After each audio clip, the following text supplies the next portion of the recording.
My people are right there, look.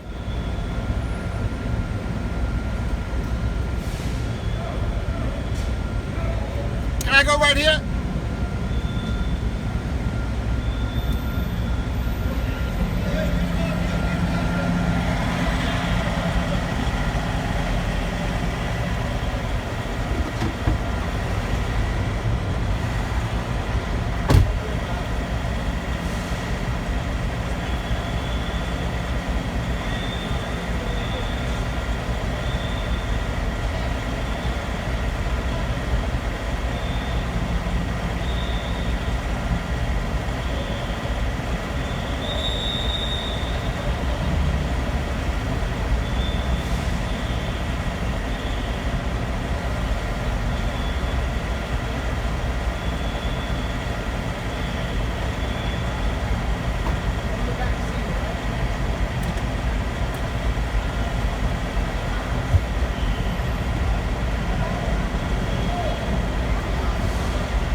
in the main comment, I guess.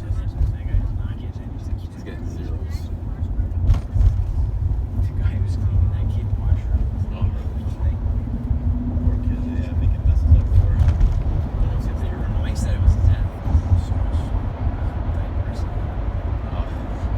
Hamper there all day. Just cooking. Oh yeah, just marinating these things.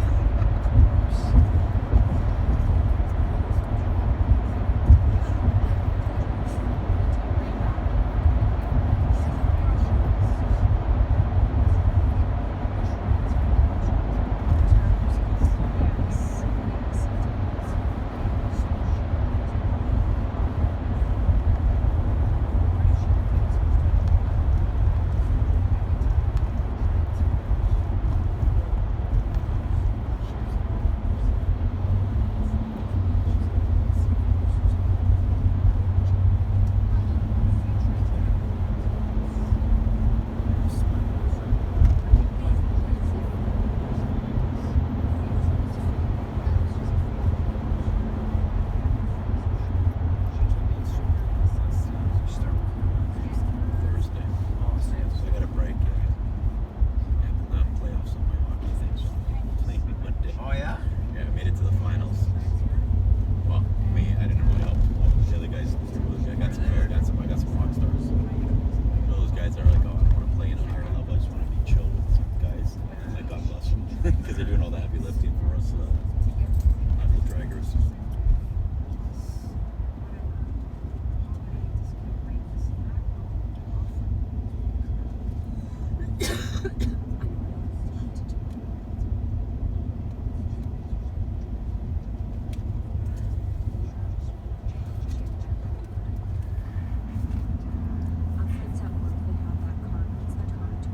Which one? Oh, they all have the Amex card. It's an Amex, yeah, because you pay I think $800 or $900 a year, but you get like then and then some. Well, it's even more like if you're on top of like restaurants and it's like a free $200 off. And then if you go to Costco, like, you know what I mean? Like, as long as you make it part of your lifestyle, like, you know, once you're going to go to nicer restaurants like that, not $200 off. That's pretty cool.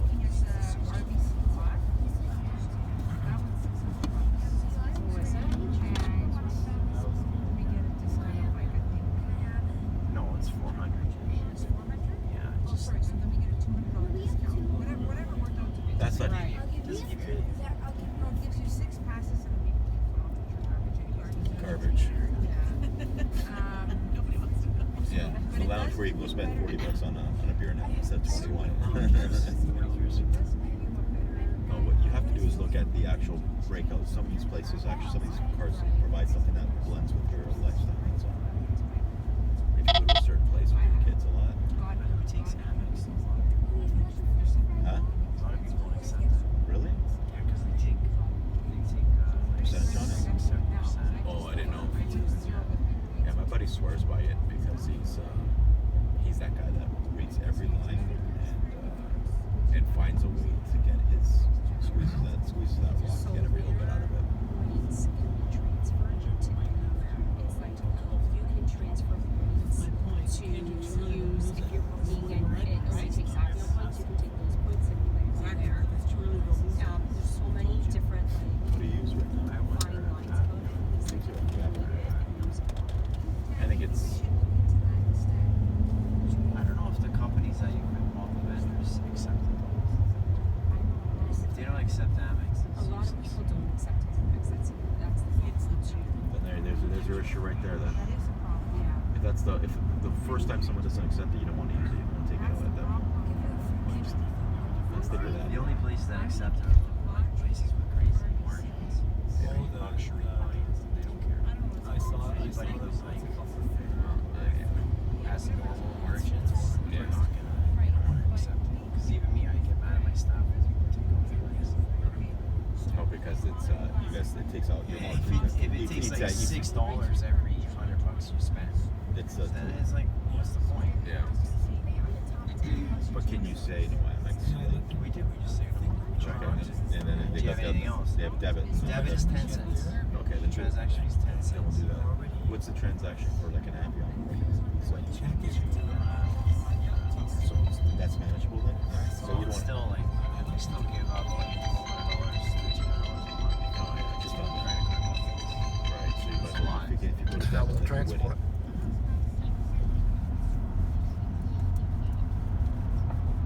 It's like 20K a year just in credit For card. when? True. People using their credit cards. When, sir? And you pay for that. We're booked up April Can 4th. you I'm sorry. negotiate that with the credit card companies? It's not. All right. Thanks. Bye. If you, What volume do I have? that, yeah, I don't know. Yeah. And they tried to buy you guys out, like they tried to buy out all of them. There's companies out there. They're just not as lucrative as that. I'm surprised because it's been It's too much, but it exists. Yeah. I figured it would have been just with eyewear and right maybe well you see that well you don't see it you see a dentist twice a year you see optometrist twice a year. Why have patients like that? Twice this year.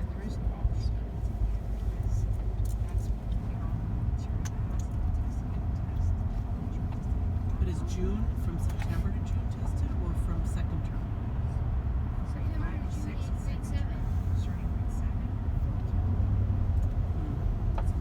Gianluca?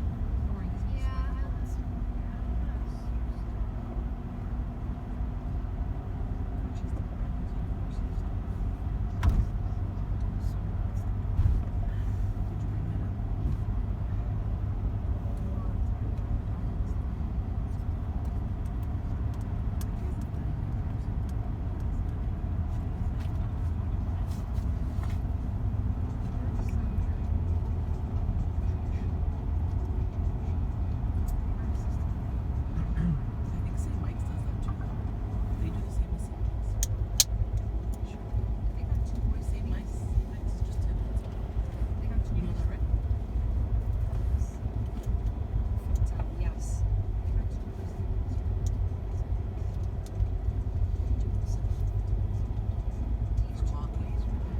Hey, are you at the port yet? Are you at the? Are you at in Miami?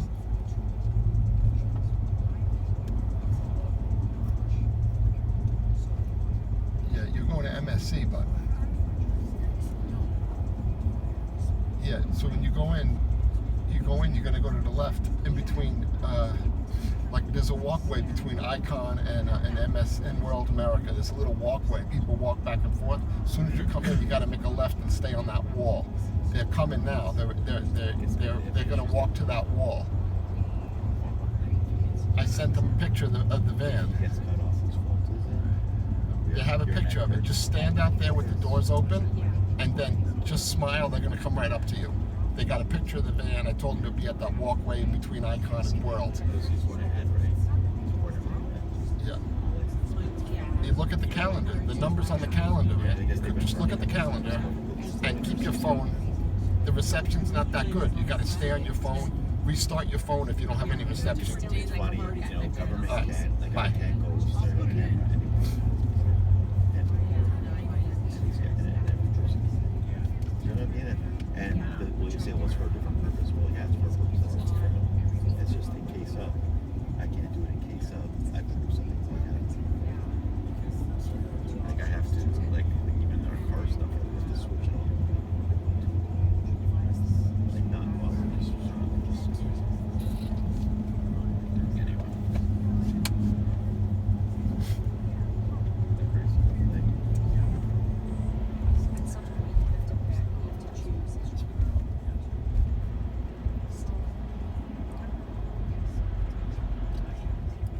Parents, they whip it out and start recording the kids' eyes. They do that. But Awkward because I want everything I say is what are they? What's their purpose for? Like, as they kind of like, Yeah. I just want like to Instagram. document everybody's kids' lives. It's crazy. Well, there's no personal. I think that's like there's no. Mask. I can't. I don't know. It's weird giving to your lobby and answering this. So it's not until you're working. Or, you know what I mean? Like,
section they repaired, so there was no impact other than people slowing down. Yeah, that's But there was zero impact in like genius. reduction.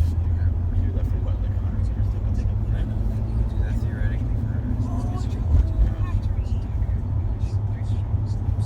That's genius. That's actually a good idea. The only thing we can get at the lakeshore is go underneath it. If we can avoid that, you can down under. Sure, up. Red bullets there until you get to downtown.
soccer stadium. Oh, gotcha. Oh, ML. Freedom Park. Lionel Messi's Inter Miami is going to be playing there. They're going to do the Olympics there and the FAA games. Yeah. Put it right next to the airport, eh? Yeah, that used to be a golf course. Oh, really? Yeah, they made it a whole thing called Freedom Park now. Hotels, entertainment center, a That's why that mall. parking garage is massive. Yeah, this is going to be a big thing for Miami. Fantastic. $700 a ticket for the opening game. So all VIPs are going to be going down on the opening game, yeah. Anybody's got an app. Yeah. We're just adding seats with popsicle sticks. Yeah.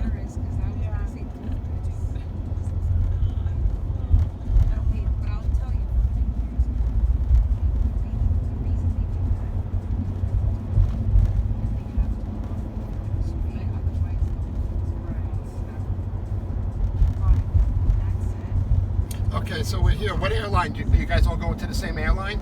Yeah. And what is that? Porter and Air Canada, I think they're the shooting. Porter is 13. And Air Canada. Alright, so let's see where Air Canada is. We gotta look. You think they're close to each other? Porter and Air Canada? Oh, here's Air Canada. So Porter will be 18. Air Canada's at the end. So Porter will get out first, and then Air Canada could get out after that. 1832. Yeah, how much of a walk is it? Is it relatively close? Like with It's not close, but you can walk inside, which is like a mall. yeah. So it's unlike Fort We've Lauderdale. got time to kill. Maybe I don't know. It's up to you. Yeah, we'll just come out everybody the same. Where do you want to get out, Porter or Air Canada? Porter. Porter, so that would be 18, right? Yeah, 18. Okay. That is in the middle. That is in the middle of everything. So that is a better way to get off. We're doing laps. That's in the middle of the airport, so everything is left and right of there. We're gonna go shop for knickknacks. We're telling you guys. There's gonna be a noose somewhere. An extra noose.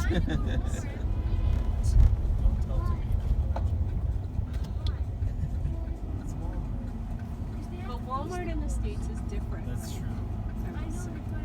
It's not Canadian.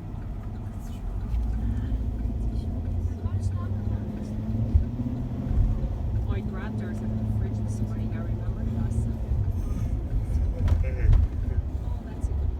That was after a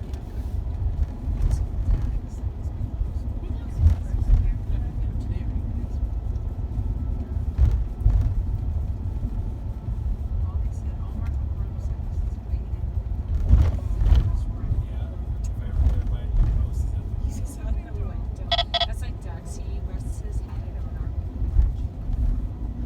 All my neighbors will walk by, take a pic of him, and send it to me. Like, he's waiting for you to come home. We're not gonna work.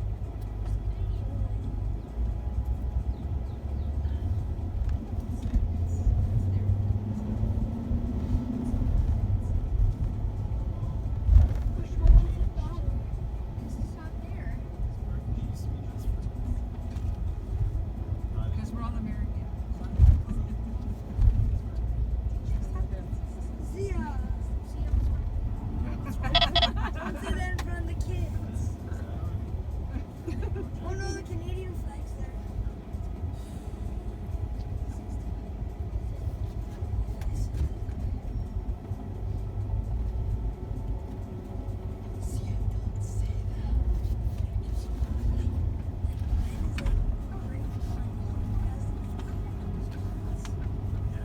It's so easy. It's like screaming my dad when he says something.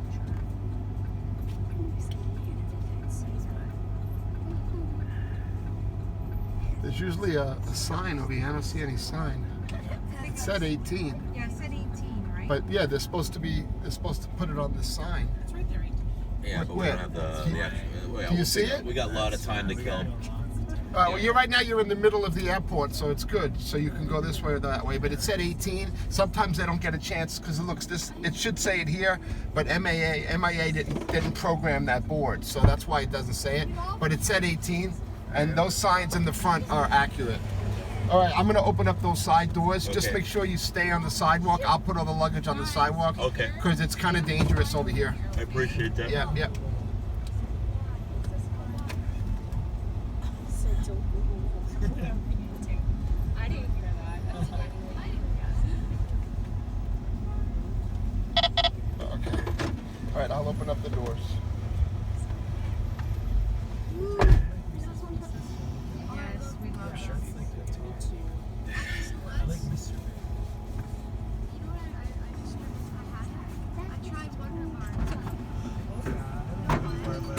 Let me take this fence off of there. And I'll help you out. I was wondering how they are. Child things, so the kids can't take the headphones. All right, just look up. Everybody look up here. Okay. Look up here. So look up here. Everybody be careful. Duck your head when you get out. Thank you.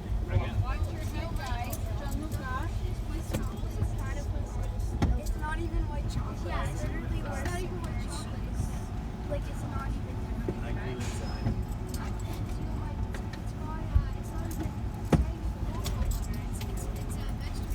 No, no, I'm okay.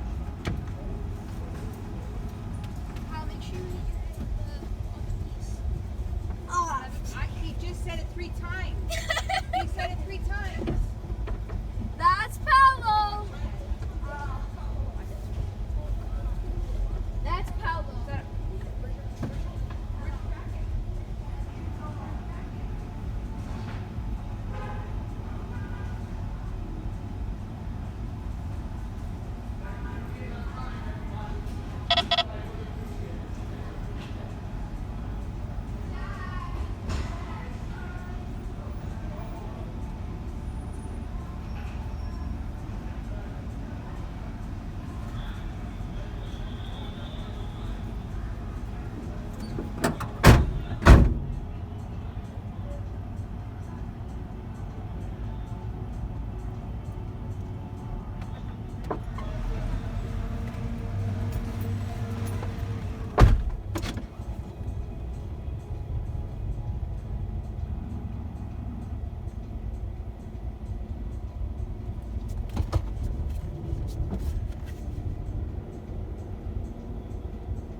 it's tight. I know it's tight. Just one. I got it. Scoot it up a little bit for him. I'm good. I'm good. All right, there you go. Oh, I'm good now. All right, there you go. We're good. K8 and Oh, we got a radar detector. We're gonna be going to. Chris, we're gonna be. Oh.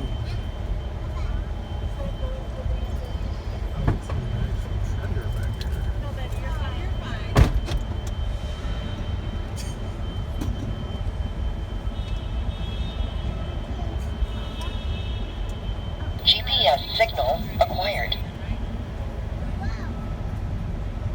John Weston's right here. Ruby J. Kaylee. Maxie Drew. Charlie Joe. We're really an hour earlier than we thought. What do you mean? Like we got off the boat earlier. Oh, well, you got off the boat at a perfect time. For me, I don't know that I would have been around in an hour later. GPS signal is lost. So far, so good. They want you off the ship anyways. It's a quick Oh, we spot. rolled off. We some of them rolled off, but there wasn't as many of us. Yeah. So we just picked them for a ride back to that. Oh no, it's getting even more. I like you saying, they want you off as quick as possible. Yeah. Is it every day like this, or is it Yeah. just? Well, today there's a lot of ships here. This has been a date on the calendar that a lot of drivers were hesitant to even book to come back here twice. Let's say this is my second time here, but because I'm very lucky that the first passengers got off early, you guys got off early, and I have other passengers now that I have to bring here in Fort Lauderdale to bring back here. So basically, you're loaded both ways. Yeah, I've always got somebody in the van. Yeah.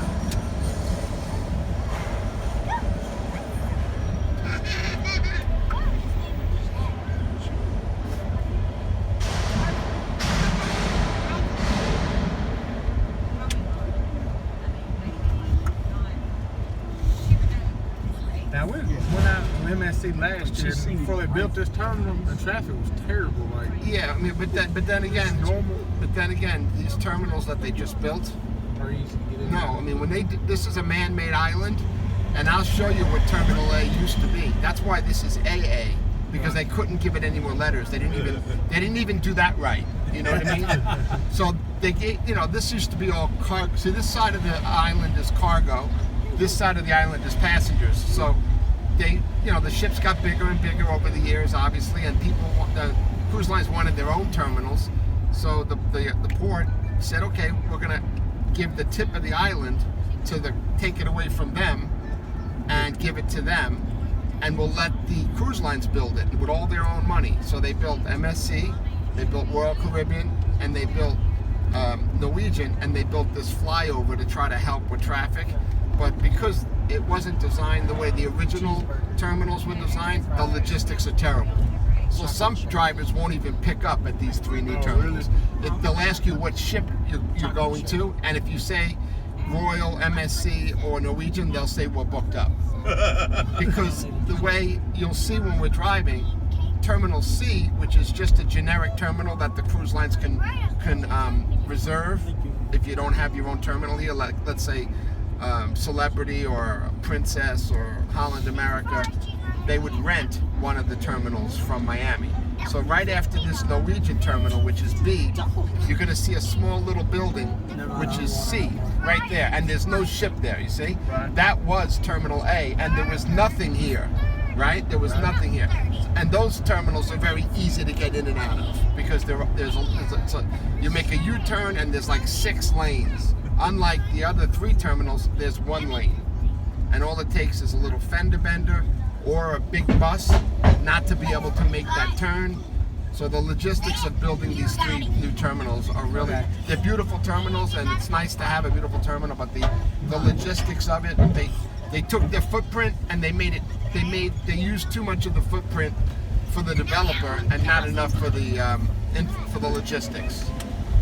Yes. The everyday user friendly. Yeah, so basically from there all the way here, all the terminals are the same.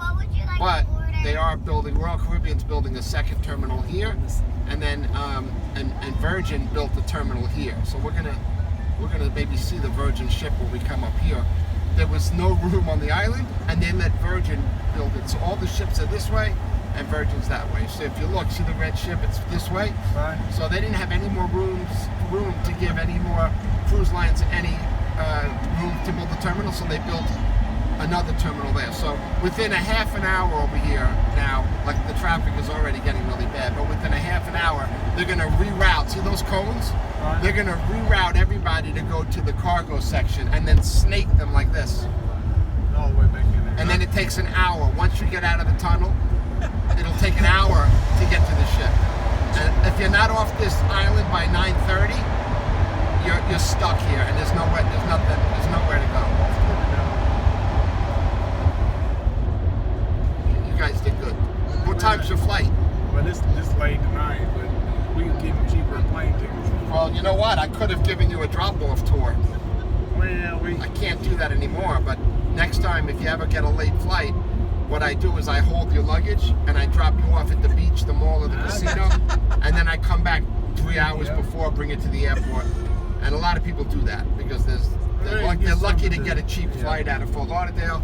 They don't care that it's 6 o'clock at night. They think they're going to spend the whole day in the airport, which Fort Lauderdale Airport, it's not like Miami. It's not a mall. You know, you're really just sitting around and getting a coffee, getting a magazine. There's nowhere to walk, and it's not really a good place to hang out. And being the airport is by the beach in Fort Lauderdale, a lot of people do just want to go, spend the day somewhere else.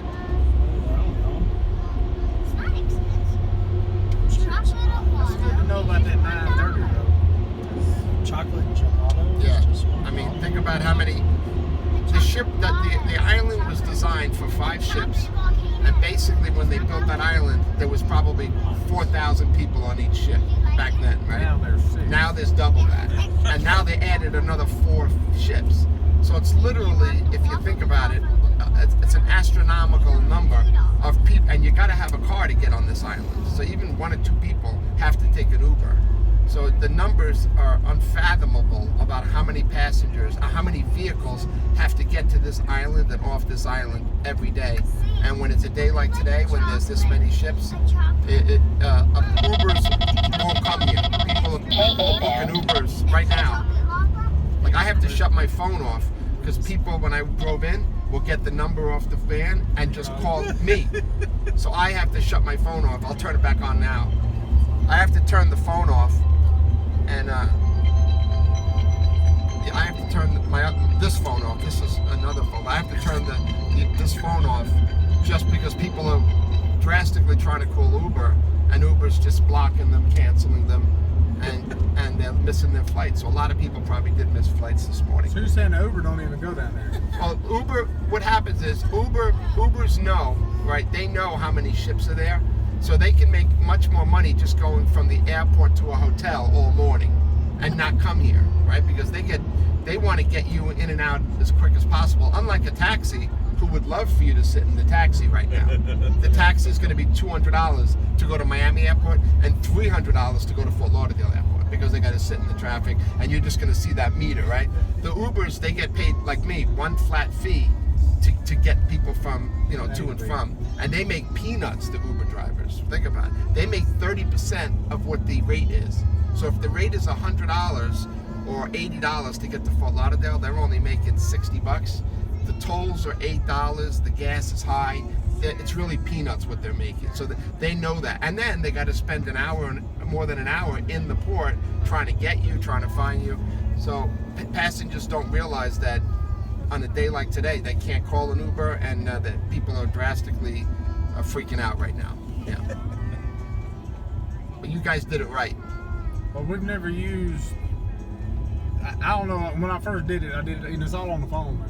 You have to plug it in, and it's worked great. We landed, and they called us the minute we landed. Yeah, but there's a lot of companies that do this, right, legally, and we got it down to a science, right? We've been doing this, a long time before the pandemic. We know how long it takes to get in and out, and we'll tell passengers that It doesn't matter what time your flight is. You need to get off that ship as soon as possible. I tell passengers, don't even let them take your luggage the day Well, we before. did. We rolled it out. I tell passengers most likely all the time, a lot of times they don't let me give them advice because they think I have an ulterior motive. You know, they don't want to listen to me. They don't ask, they don't listen. They just want to do their own thing.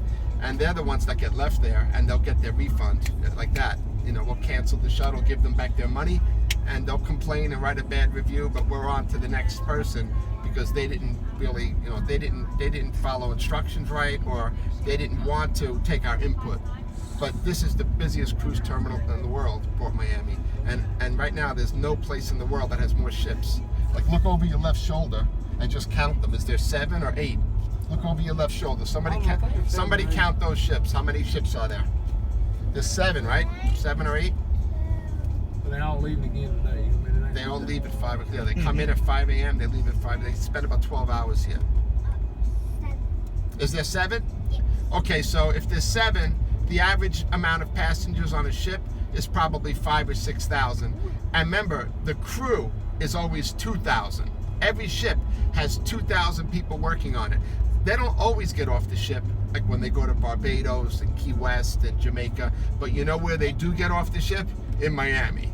Because they love Miami. They want to go right there where the Ferris wheel is and hang out and have an empanada, have a margarita. You know, this is where all the crew members and everybody that works on cruise ships, this is where they love to get off the ship. And they need a car also.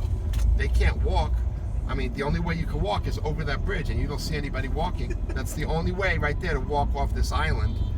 But guess what? In about 2 hours, there's going to be a lot of people walking this way. Oh, to get on the boat? Because they can't get an Uber. So they'll find their way to the port somehow. The Uber might bring them to, let's say, downtown Miami and say, we're not going to go through the tunnel, or we're not going to go over the bridge. And then the Uber driver will say, you can walk.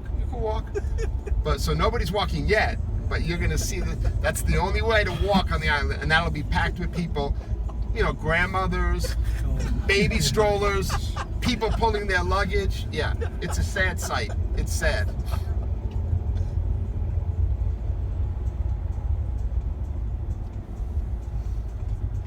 So what I'm hearing is great job. Yeah, great job, Big Fun. Organizing the transportation. Yeah, good job. Drumming, can I have a tissue, It's gonna be an extra present in your stocking this year. Is it? Babysitting fees? I need a tissue. Hello, transport.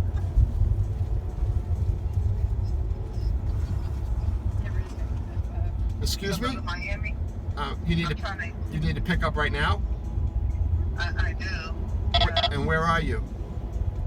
I'm at Fort Lauderdale, Oh, the airport. and where you going? Going to Miami International Airport. Yeah, I'm sorry, we're booked up today. Okay. So see how people wait to the last minute to try to hire someone? It's really ridiculous, right? Yeah, there could be another, let's say, I don't know, maybe 50 companies like this, like that, and still they'll all be booked up. I'm like worried I need to organize transportation. Nah, you won't have any problem. Hey, we've already been to the beach.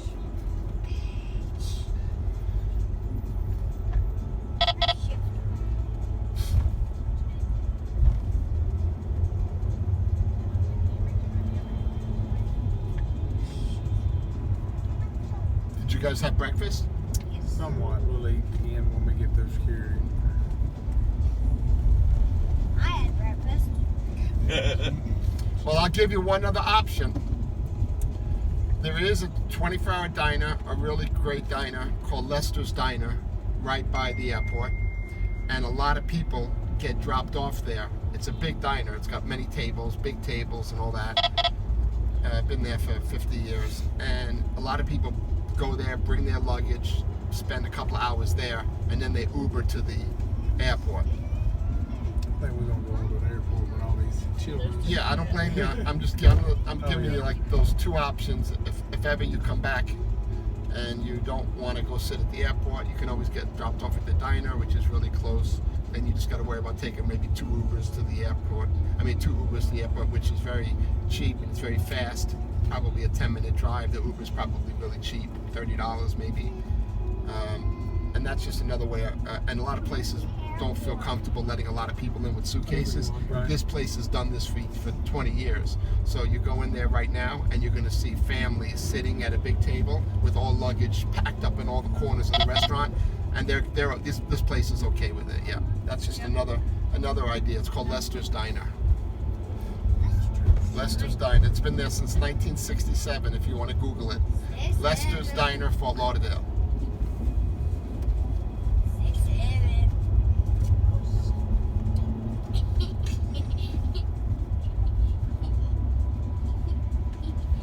Anything interesting happened on the ship?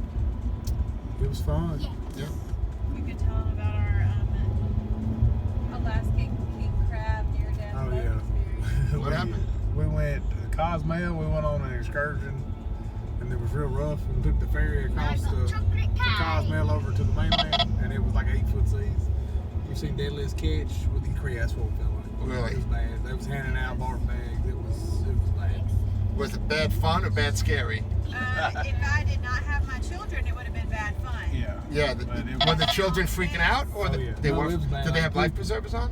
No, that was what made it even scarier. Was Because- like, You know, there's like 200 or 300 people on this ferry in this 8-foot seas, and they was handing out barf bags. People throwing up. It was. Well, you really realize when you leave this country Oh, yeah. how you are at risk.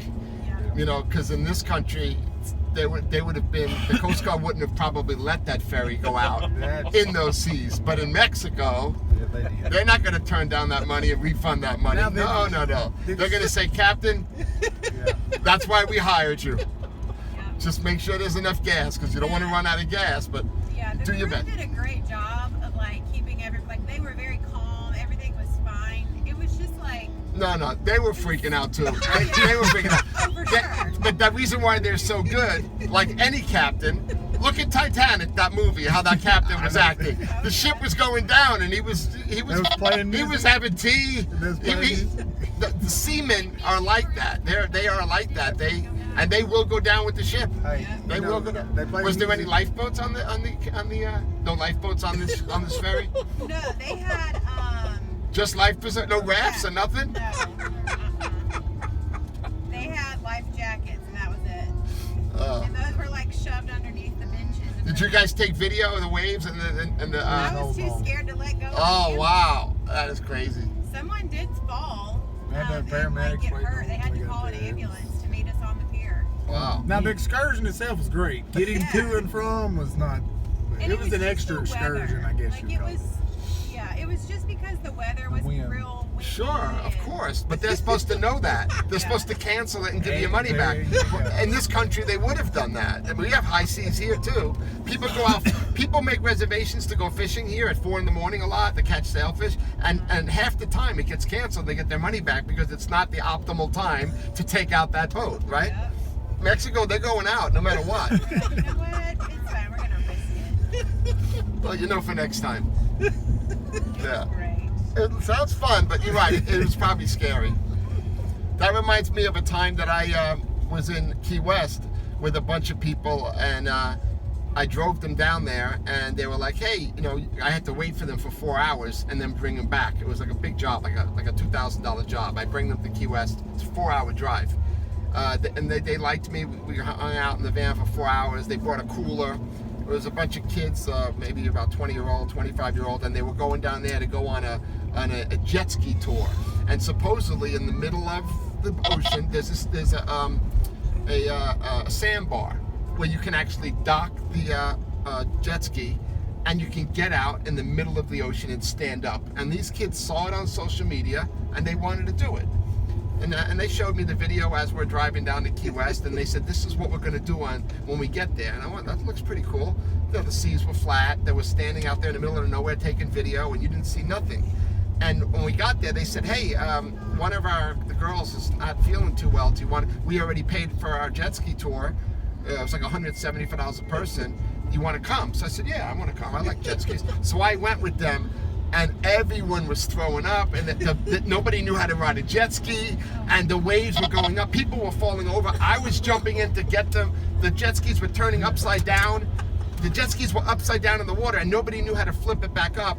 And I used to have a jet ski. I knew how to flip a jet ski back up. And it was a good thing I wasn't there. I think somebody would have passed away if I wasn't there. I saved this whole group. And they thanked me so much on the way home. They said, "This jet skiing always like that?" I said, "This wasn't a good day to jet ski." I mean, not every day is a good day to jet ski. The waves were too much. Jet skis don't do good in waves unless you're you're looking to jump over a wave in a jet ski. The average person doesn't want to do that. They want to just go along and have fun. Anyway, but that's what that reminds me of. That jet ski company did not want to cancel and lose all that money, and they took those kids out, and those kids, the guys did all right, but the girls that were on jet skis by themselves, one of them, like I said, flipped over. One got her hair caught in the steering wheel, and she was panicking. She almost drowned. Yeah. Jet skis are fast. If you don't, you get what they call liquor throttle. You ever heard of liquor throttle? You know what liquor throttle is, or no? The girls don't know. Liquor throttle is, it's a motorcycle term. So when somebody first learns to learn how to ride a motorcycle, they get on the motorcycle, and then the first thing they do sometimes is just give it too much gas, and the bike just takes off, and they land on their butt. Yep. Well, you could do the same thing on a jet ski. It's got a little trigger. If you're not ready for it, and they're fast, and you press your thing, you can get on, and the jet ski will take off, and you'll be in the water with your life preserver, and your jet ski will be going around in a circle. And now you got to swim to it and learn how to get on it. And unless you've done it before, it's very hard. You got to the jet ski's in a circle. You have to swim to the middle of the circle and literally let yourself float to the jet ski. And then you got to know how to grab it, let it pull you a little bit. As it's pulling you, then you got to little by little inch up. And that nobody, the guys that fell off the jet skis were not able to get back on it. I was having to jump in the water and help all of them. It's kind of crazy, yeah.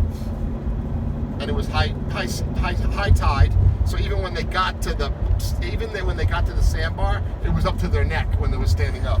So it wasn't fun like they thought it was. They thought it was going to be up to their knees. It was when they're standing in the waters like this, and they were trying to take videos. Their phones were getting wet. Yeah, they spent like $1,500 for this tour, and they were all terrified. Yeah. But a lot of people come here to drive a jet ski, and they've never drove a jet ski before. It's not, you don't learn to ride a jet ski on a tour, right? I mean, that's really what it was. It was a tour, and they were trying to learn how to ride a jet ski. K8 and...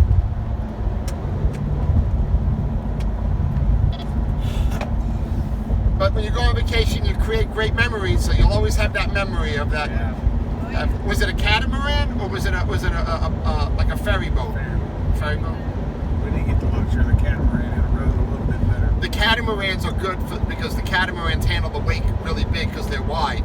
So catamarans are kind of fun for that reason. There are catamaran excursions too. They can't fit that many people, but they are fun. They have a net, you can sit in the net, right? And the net's right above the water, so the water's splashing up and hitting you. Yeah. They're pretty seaworthy, the catamarans.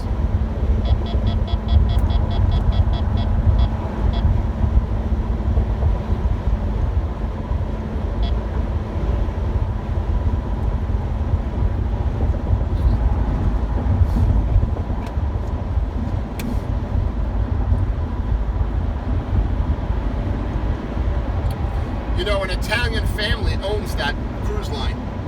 MSC? You know what MSC stands for? It's from Europe. I moved to know that. They basically are a shipping company. As we went by the cargo section of the port, a lot of those containers said MSC. It's Mediterranean Shipping Company. So it's an Italian family that has been in the shipping business for 200 years. And because they have the expertise to travel, right? They got into the cruise business, and they're phenomenally wealthy. This family, phenomenally. So it's not like any other company that that's on the stock market that worries about investor money. This is just a family that owns the shipping company, and now a dozen cruise ships all over the world. And if you're ever curious about this family, you should Google them. start by saying like who owns MSC, and then look at that family. How many, it looks like the great-great-grandfather was a seaman merchant marine guy that was just basically piloting a cargo ship, and then from there, his kids got involved and they started their own shipping company, and 100 years later, now they have this company, and they built, a matter of fact, MSC, your terminal, can fit 2 cruise ships.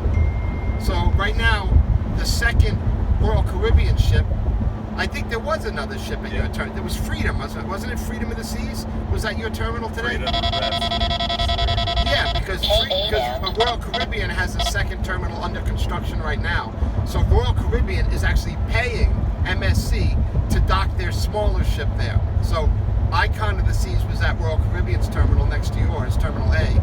And then their smaller ship, which is going to be at their secondary terminal when it's done, is basically staying at your terminal and paying MSC. So they're making money just by letting Royal Caribbean use their terminal, which is so smart, because they'll never have 2 MSC ships there, but they were smart enough to buy that land to know that, hey, if anybody ever needs a terminal, they can use our terminal, which is not good for you, because now it makes that terminal crowded, right? Did the terminal feel really crowded? And actually getting on and off is easy. Because now you have double the amount of people using that terminal. Actually, moving through the terminal actually felt quicker than Royal Caribbean. Well, you know what, and it goes to show you that they did it right. Maybe it's very easy to get in and out of there. They did it. Out of all the three terminals right there that were recently built in the last 5 years, MSC's is the best.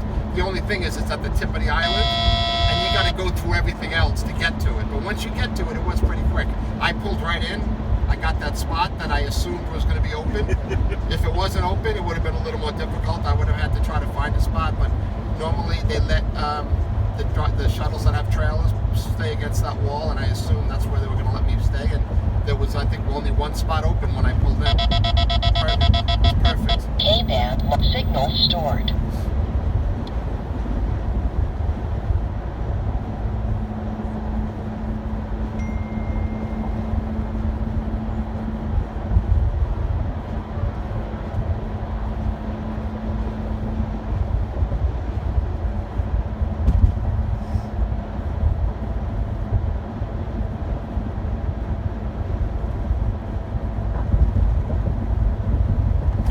Days ago, I've been doing this 10 years. A couple of days ago, I had the scariest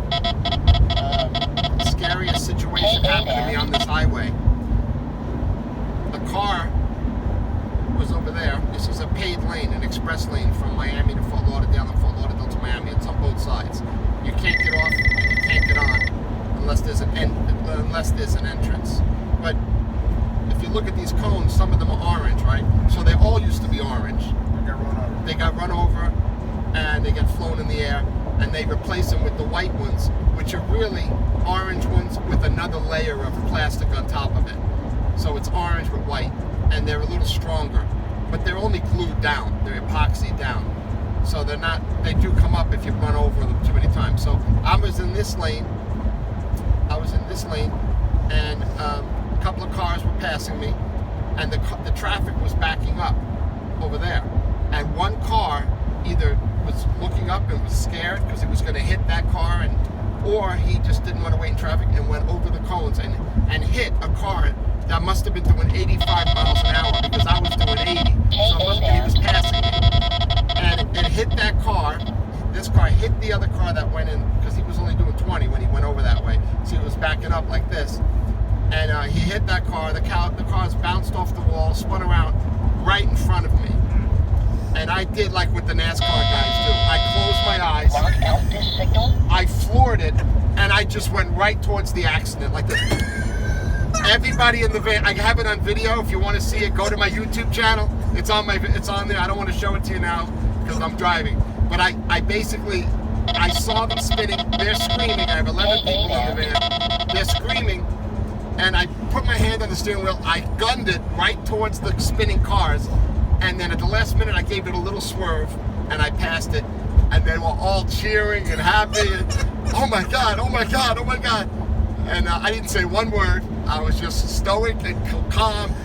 I had to wipe my butt after I got off because I had a little residue in there. But other than that, it was the scariest, not really scary, I don't get scared, but it was the most dangerous thing that's happened to me in 10 years because I was doing 80 miles an hour and those cars were spinning right in front of me, bouncing off the wall. And and luckily, as I got to it, they were like this, right? And as I got to it, they went like that, and I went right through them. So go to my YouTube channel, check out the video.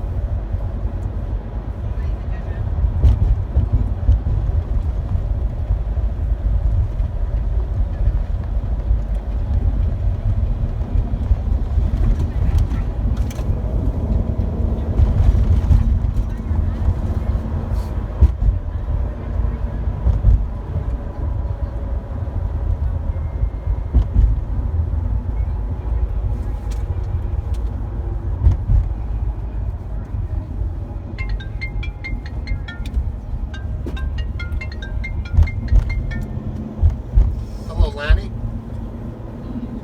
Hi. I'm sorry, did you text me? Oh.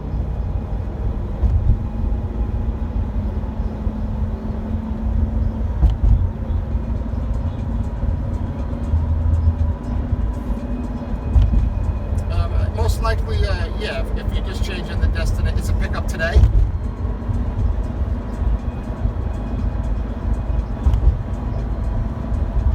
Is it close by the hotel?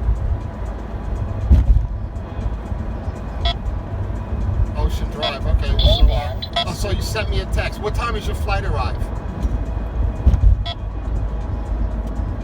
Alright, so let me, I'm driving, that's why I didn't see the text, but I'm gonna get to that text, and it shouldn't be a problem. You were originally going to a hotel where? All right, Blue Lagoon is by the Miami airport, and now you want to go to Miami Beach, right? All right, so let me get, it shouldn't be a problem. At that time of day, we're not very busy. All right, so yeah, I'll respond, and it shouldn't be a problem. Oh, you're welcome, bye.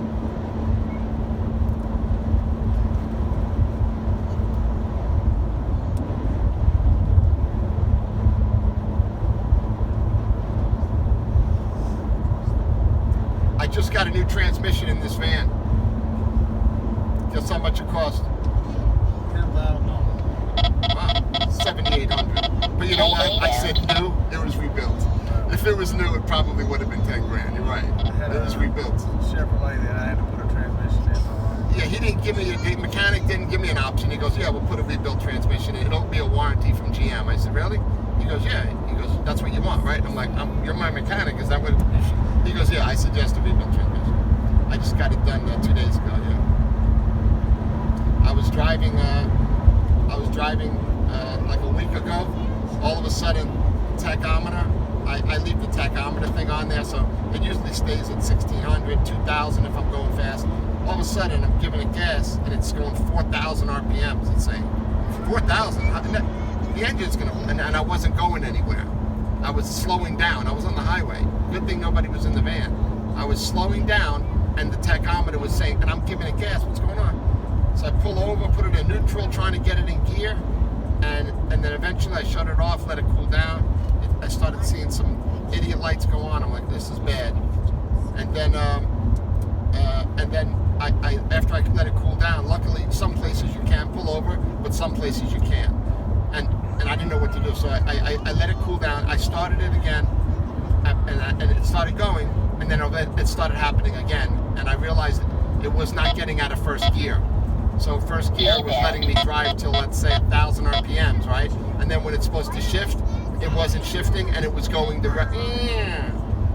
so I had to pull over. It took me 4 hours to creep this thing home in first gear, and I was in that lane. And by the time I got to my office, I had 2 flat tires, because if you drive in that lane, you're going to get a flat tire. I had 2 flat tires. I was driving on the rims, and it took me 4 hours because I didn't want to call the tow truck. It was ridiculous. I had the trailer. It was the second most challenging thing. It all happened in the last week. That accident and then me losing my transmission on this highway. And that's what I'm thinking about right now. Yeah.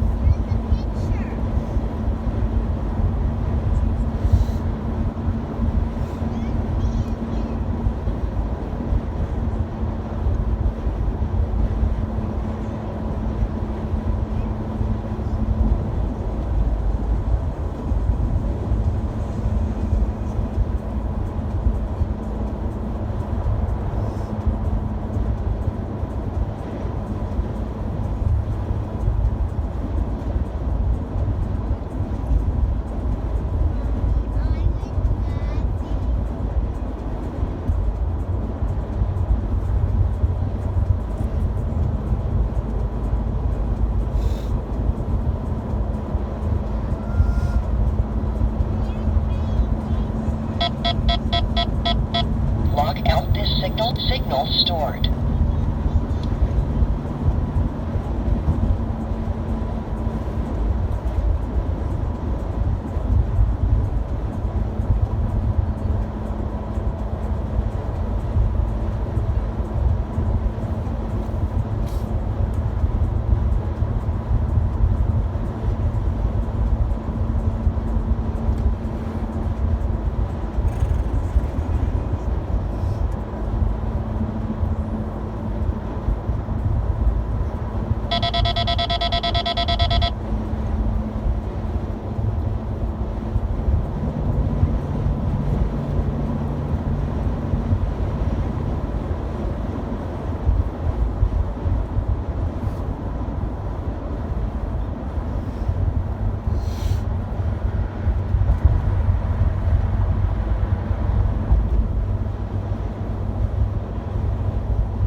Be a beautiful day today. I don't think you should spend the day in the airport. I think you should maybe find one of those. They have these businesses inside the airport that hold your luggage. They put it in a closet or something, and they give you a ticket. I mean, the airport's right by the beach. It's right by downtown. There's a lot going on by the airport. You can't walk out of it, but you can take an Uber out of it. Yeah, maybe you should take advantage of having a late flight. Go have some fun today. It's spring break. Yeah.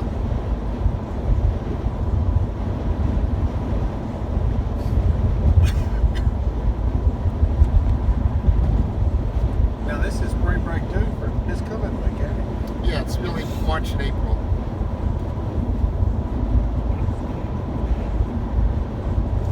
Yeah, they have the cops on the horses on the beach. They only do that this time of year to scare the kids. They're not scared of the motorcycle cops. They used to do that with the motorcycles. That doesn't work anymore.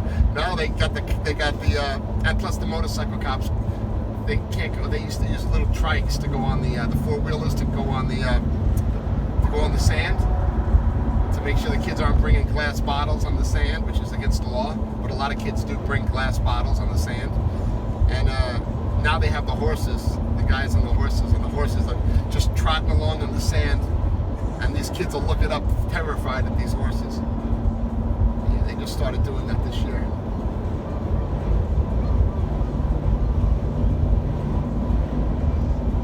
Yeah, but the beach is only 10 minutes away from the airport.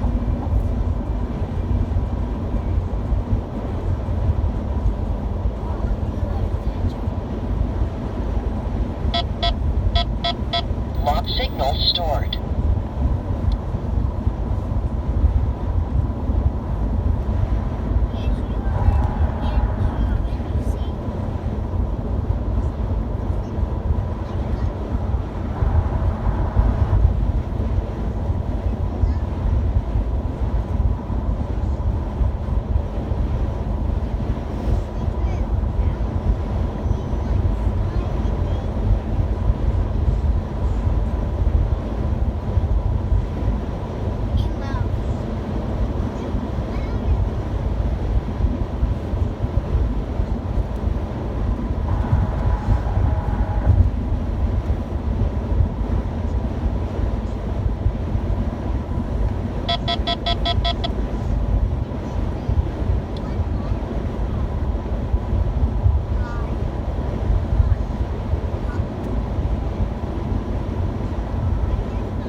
I'm actually going. I'm going there right now to pick up passengers. Yeah, I'm bringing them to Miami Airport. Celebrity. Actually, we might. Yeah, we might see some. We might see some cruise ships because we're going to go over a hump, and then might be able to see an X from the top of the ship. Yeah. Port Everglades. That's called. That's where Disney is. These kids are too old to Disney, right? Probably want to go Disney. Disney's a little more expensive than the rest of them. Yeah, it is. So this is the airport here, to the right. Yeah, you can see a cruise ship right there. See it straight back there? Yeah. The smoke coming up? Yeah. That's a Royal Caribbean. We flew into Fort Lauderdale. Yeah, it's cheaper to fly here, right? Yeah. That's what my specialty is, Fort Lauderdale to Miami, because most people are saving a lot of money. You have a family like this, you're saving $1,000 by flying into Fort Lauderdale. So you give me a couple of hundred, it's still worth your while. It still saves money. Yeah. For the same flight, same company. Yeah. But a lot of companies, I'd say only 30% of the shuttle companies are licensed to do this trip, where you're licensed in Fort Lauderdale and Miami, and most drivers don't want to do this trip back and forth. It is dangerous, and there's a lot of wear and tear, and the tolls are very expensive. So most shuttle companies, they only work in Fort Lauderdale, like Fort Lauderdale Port to Fort Lauderdale Airport, or Miami Airport to Miami Port. And only not a select few, but I'd say only 30-40% of the transportation companies will go back and forth and do what I do, which makes me, Stay busier. yeah, I mean, I have more work. All the companies that do what I do have more work than we can handle, and the other companies are probably looking for more work because I'm actually doing both. I mean, both cruise ports, right? Fort Lauderdale Cruise Port and Miami Cruise Port, both airports. But some companies will only stay in Miami, stay in Fort Lauderdale. You're probably looking for work then. But when you're doing both, yeah, you have an unlimited amount of business. You can just pick and choose the jobs. I pick and choose the jobs for all the drivers. I'm the one that does the calendar because nobody does it better than me. And I make sure that we're always back and forth. All the drivers never drive empty. Once we go somewhere, pick somebody else up. Yeah.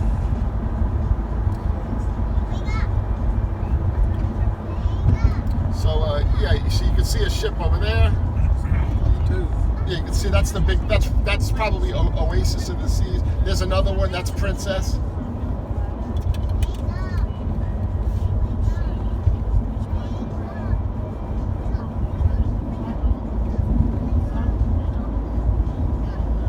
But MSC is not in Fort Lauderdale. So you have to, if you want to do MSC, you got to go to Miami. Miami, they got one in Port Canaveral. We went out there on a quick one. Yeah, I never been there. Some people ask me to go there, pick them up. I never been to Port Canaveral, but a lot of people call us up and ask us if we would take them to Port Canaveral. Because Disney used to be in Miami. They've been here for the last couple of years, and now that we have a lot of marketing towards Disney, it gets kind of transmitted to Cape Canaveral, where Disney really is, because it's Orlando. So ever since Disney started coming here online, they've been associating this company with Disney, and now a lot of people in Orlando are calling us. Every day, people in Orlando are calling us because they hear Disney. Yeah, we're hanging up a lot on people in Orlando.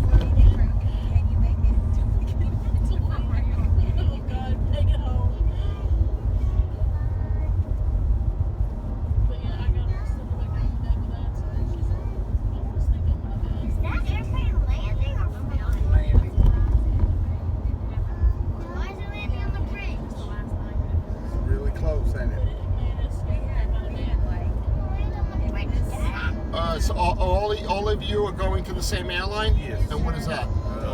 Delta. Okay. Terminal 2. Are you from Canada? No, right? Alabama. We're from Alabama. Alabama. Okay.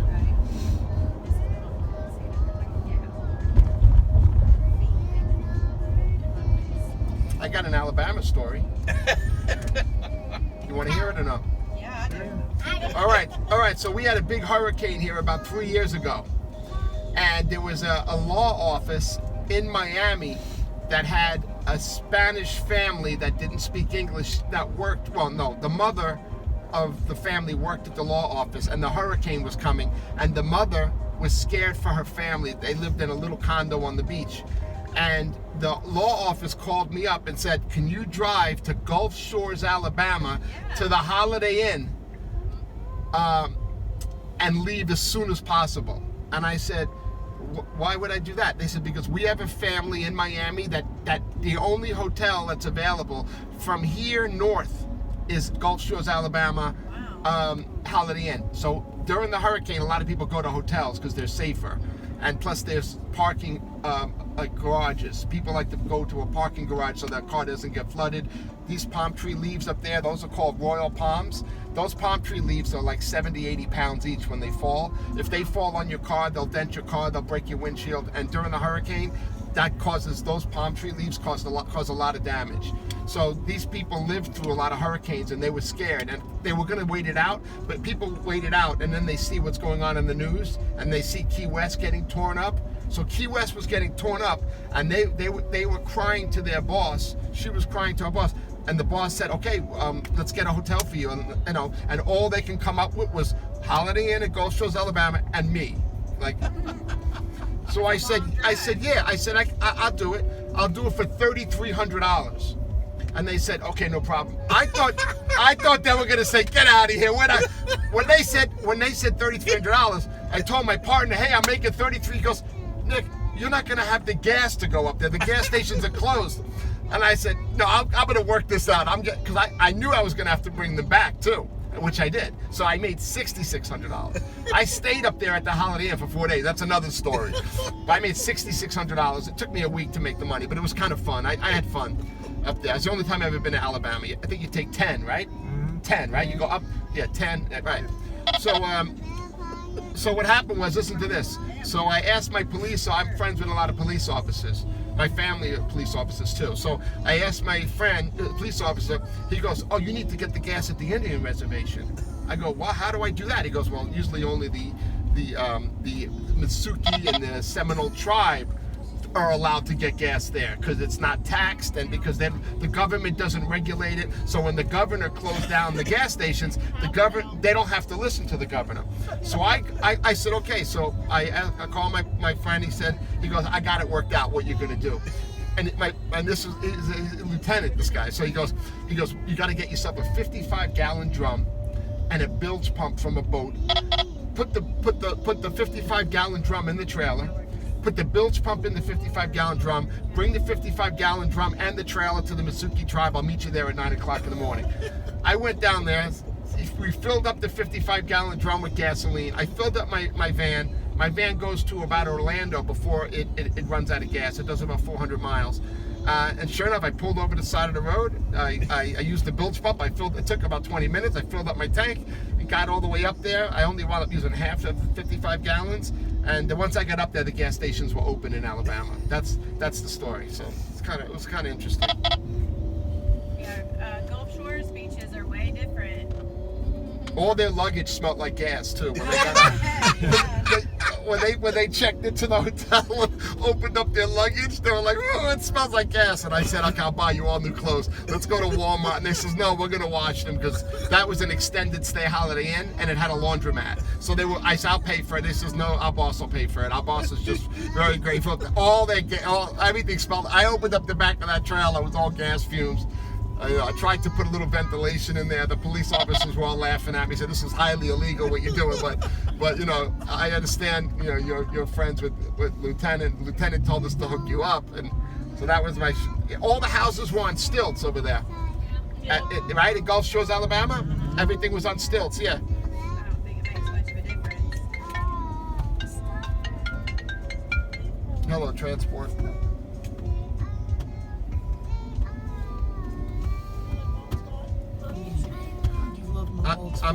We do, but we're booked up today. I'm sorry. All right, you're welcome. Take a picture of my blood spot. No. Please. I want to see it.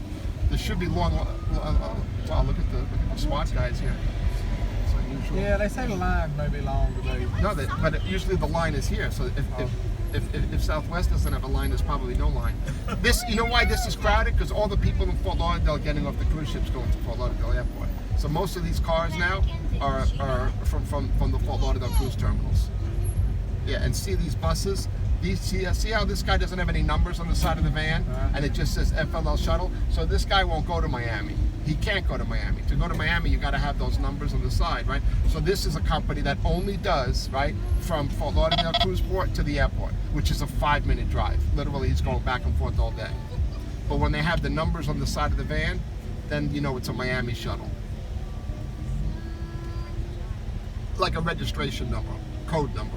Kind of like Yeah, permit. Yeah, permit number. Yeah, it's permit number. So that way Miami can, when you go in there, Miami immediately knows he doesn't belong in there. Their code enforcement will pull him over and say, what are you doing here? Me, they automatically know. Yeah. Because I got the numbers on the side of the van. Yeah. Let me take care of this.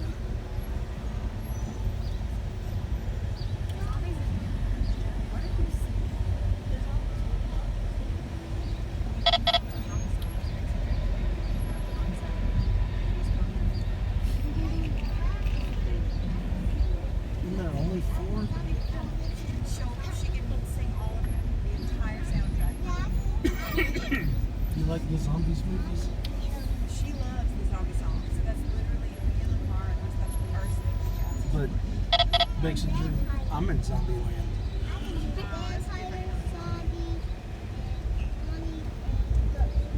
Vampires, zombies, mommies, and ghosts. Is that what you just said?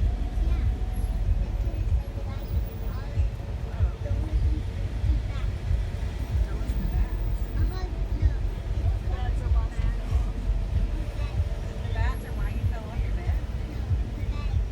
The bad things. Why did you fall off the bed?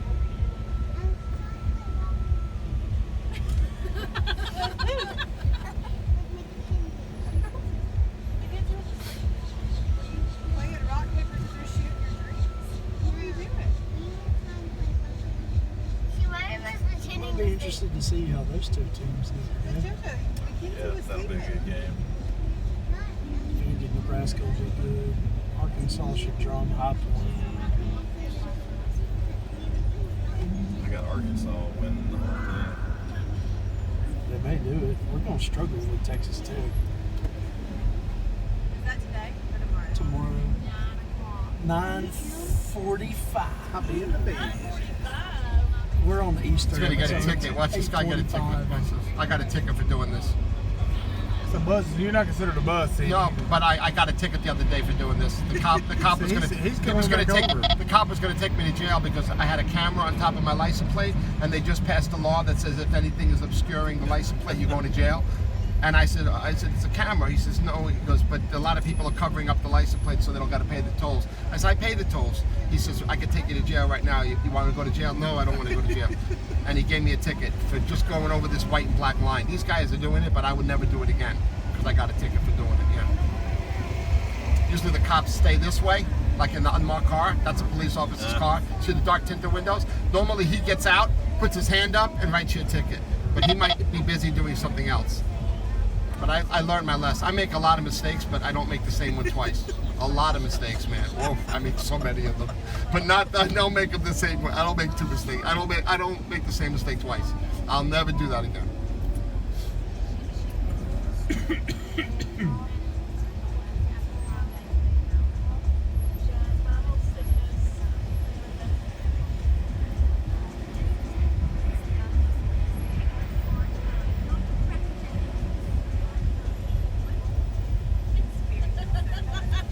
I just want to see it.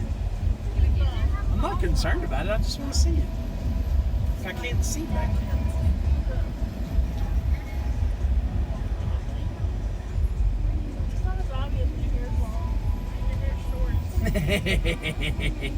All right, this is it right here, Delta. I'm gonna let these cars go. Go ahead. Go. Go ahead.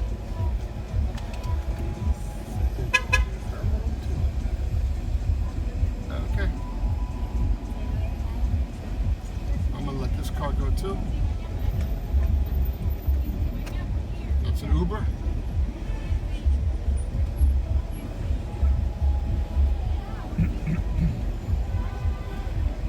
line. No line. Very good. Lots of planes here. Very good. People panic, right? People are panicking. Panicking, all of them. All panicking in this We're just town. gonna stand All the around. tourists are panicking. All they do is complain. Construction, traffic, everybody. Look how easy. You in and out. Well, that's In and out. we drove it last year. 'Cause we come down here and went on MSC, and I said this year I'm not driving that traffic. Yeah, I know. Yeah, I know. You You're do right. it every day. No, but no, I I like it. I think I make it fun. If it's not, otherwise you'll be terrified and you'll shit your pants.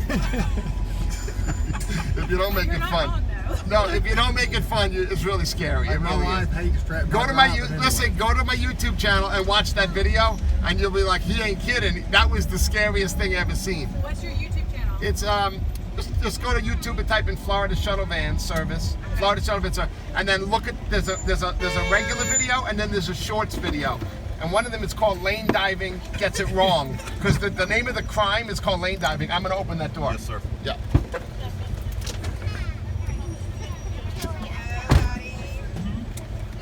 Try now.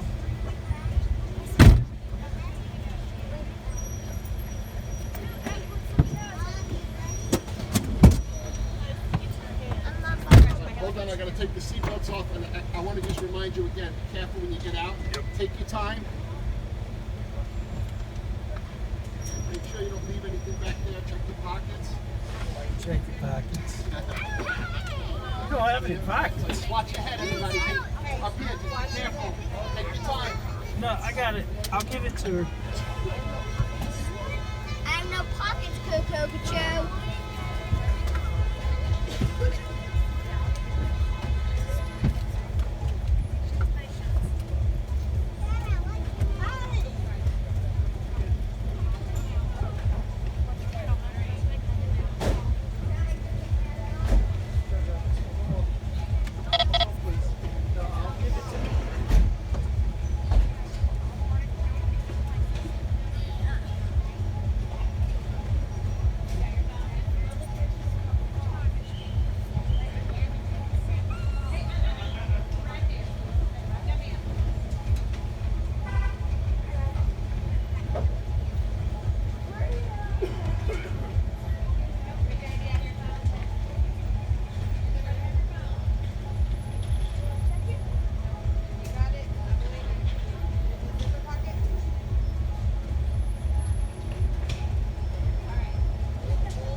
great. I like your glasses. Thank you, Tennessee. Any weapons? No. Thank you. Let me see. What? The shades? Louise. Oh, my name. See ya.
Hi, Jason. Hello. Good. You too.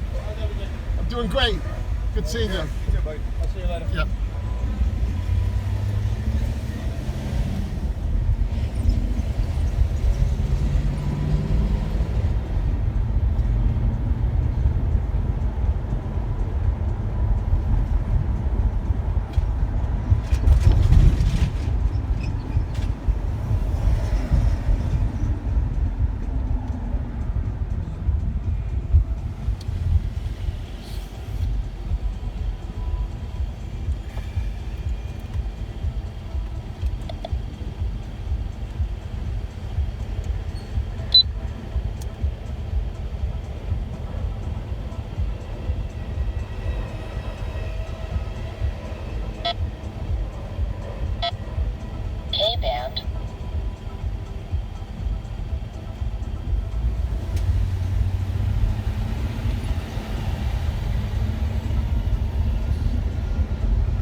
I'm picking up. I'm picking up. It was around still this time, but no.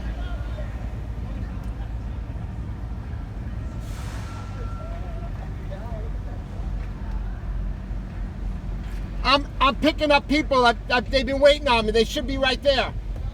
I'm picking up passengers. Pick it up. Let's go. All right.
I'll look after your bag.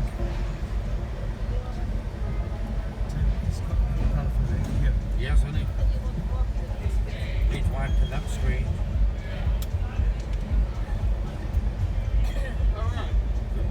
Welcome back, everybody. Nice You to okay? see you. Hi, Eddie. Okay, you want to go back to the Miami airport, right? Is everybody going to the same airline? And what is that? Say it again. One more time. Lufthansa? Lufthansa, right? Lufthansa. You know what I get reminded of when I hear Lufthansa? Goodfellas. When they robbed the Lufthansa flight over cash. Yeah, that's what I think about when I hear Lufthansa.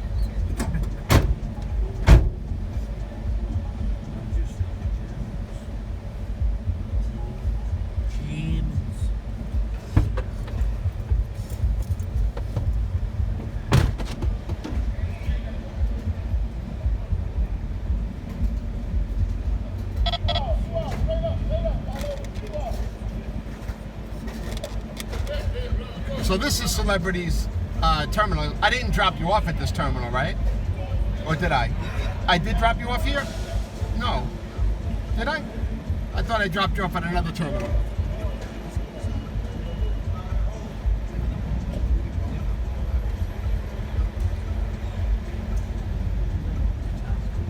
I told you it's a cowboy for you.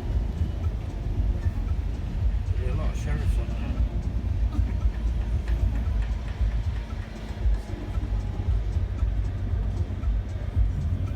Where? Yeah.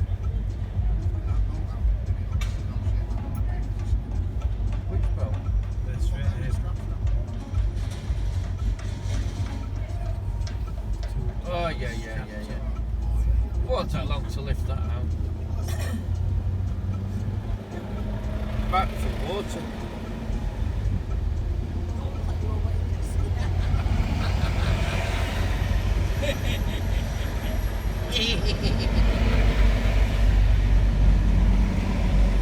I just cracked a joke. We're going home now. We've never heard her all over the holiday.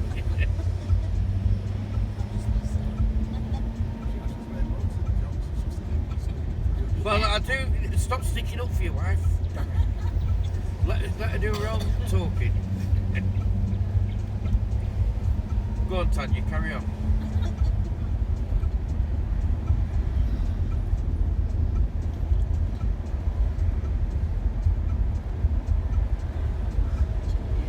Well, I could have a sleep.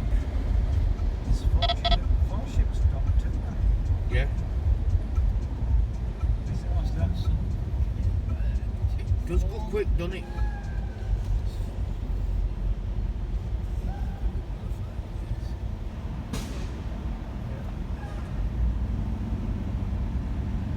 I could get back on, but I'd have to relax a bit more and stay keep going.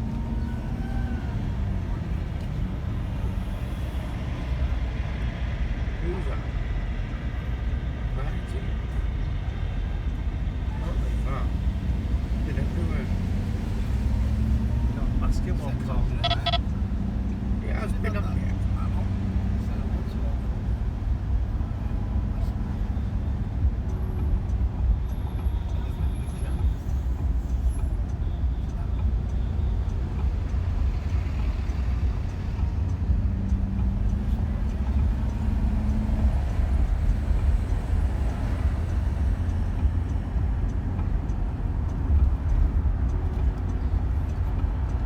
What time's your flight? 5:40, sorry. 5:40. That's right. You told me it was 5:40. Right. And you got to be there 3 hours before, right? Yeah.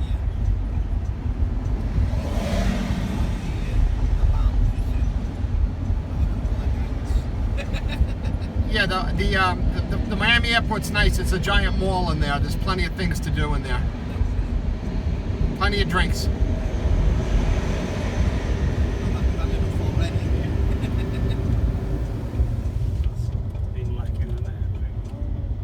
Yeah.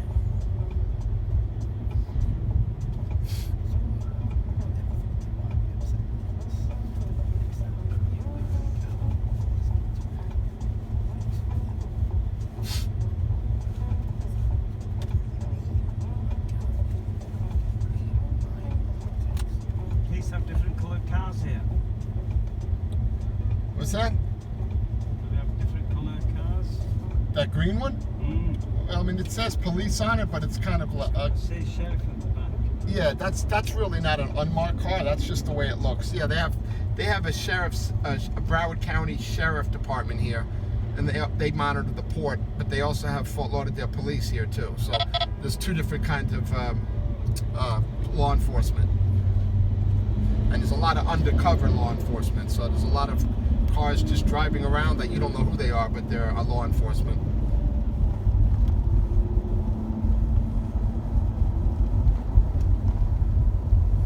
That's why it's so safe, America.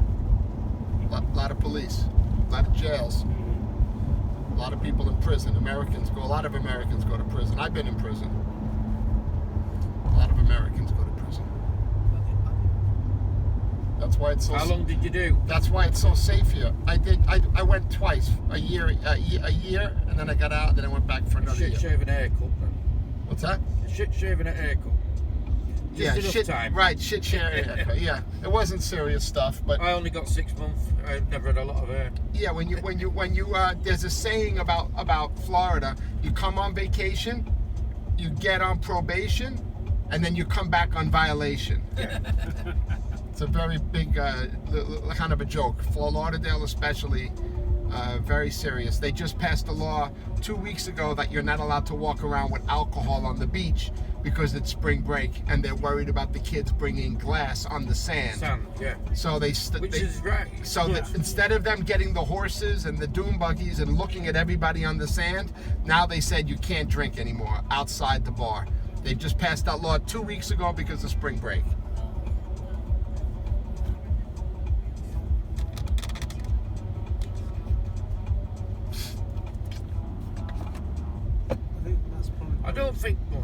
beach is about drinking. It's about enjoying it with the family. But the spring breakers, they come here to drink, Yeah. and they want to have sex in the ocean.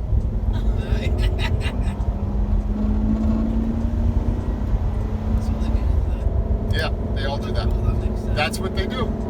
Is it far away from here too? No, the beach is really close. That's downtown. Fort Lauderdale's great because everything is so close. Fort Lauderdale's downtown. You got the beach right here. You got the port right here. And then you got the train system. There's the casino, the guitar over there. See that guitar? Yeah. You guys know about the guitar or no? Hard Rock. Yeah, the Hard Rock guitar. Yeah. They're building one in Las Vegas right now, just like it. So you have the casino, you got the downtown, you got the beach, you got the port, and then you got the train, which Richard Branson owns from Virgin Atlantic. He just built the train that goes from Miami to Fort Lauderdale to Boca Raton to Palm Beach, then all the way to Orlando. The fastest train in America. He brought it from Europe. Might be German. It's a European train that he brought here from Europe. It'll be English. It's the fastest train in America, and it's here in Fort Lauderdale. Yeah. It's called the Bright Line. If you want to Google it, the Bright Line. Getting back to sex on the beach. He's interested in sex on the beach. A lot of sex going on the beach. The lifeguards don't stop that. They can do that. They're allowed to do that. You're allowed to do that. Nobody stops them No, from we doing are. that. Imagine you're allowed to have sex on the beach. You're not on the beach, in the water. You're allowed to. You're allowed to have sex in the water. You can't have sex on the beach, but you can drink sex on the beach, but you can't have sex on the beach.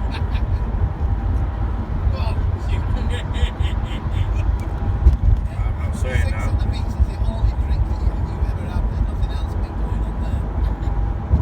They're quite nice, them. Sex on the beach, won't they?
restored.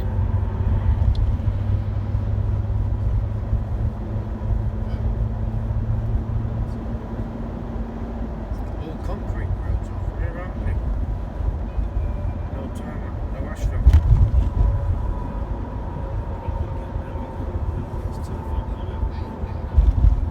Well, it grips more in the heat, does tarmac. You can get certain, you get the tarmac now. Yeah. So there must be a certain tarmac down that doesn't handle The heat, yeah.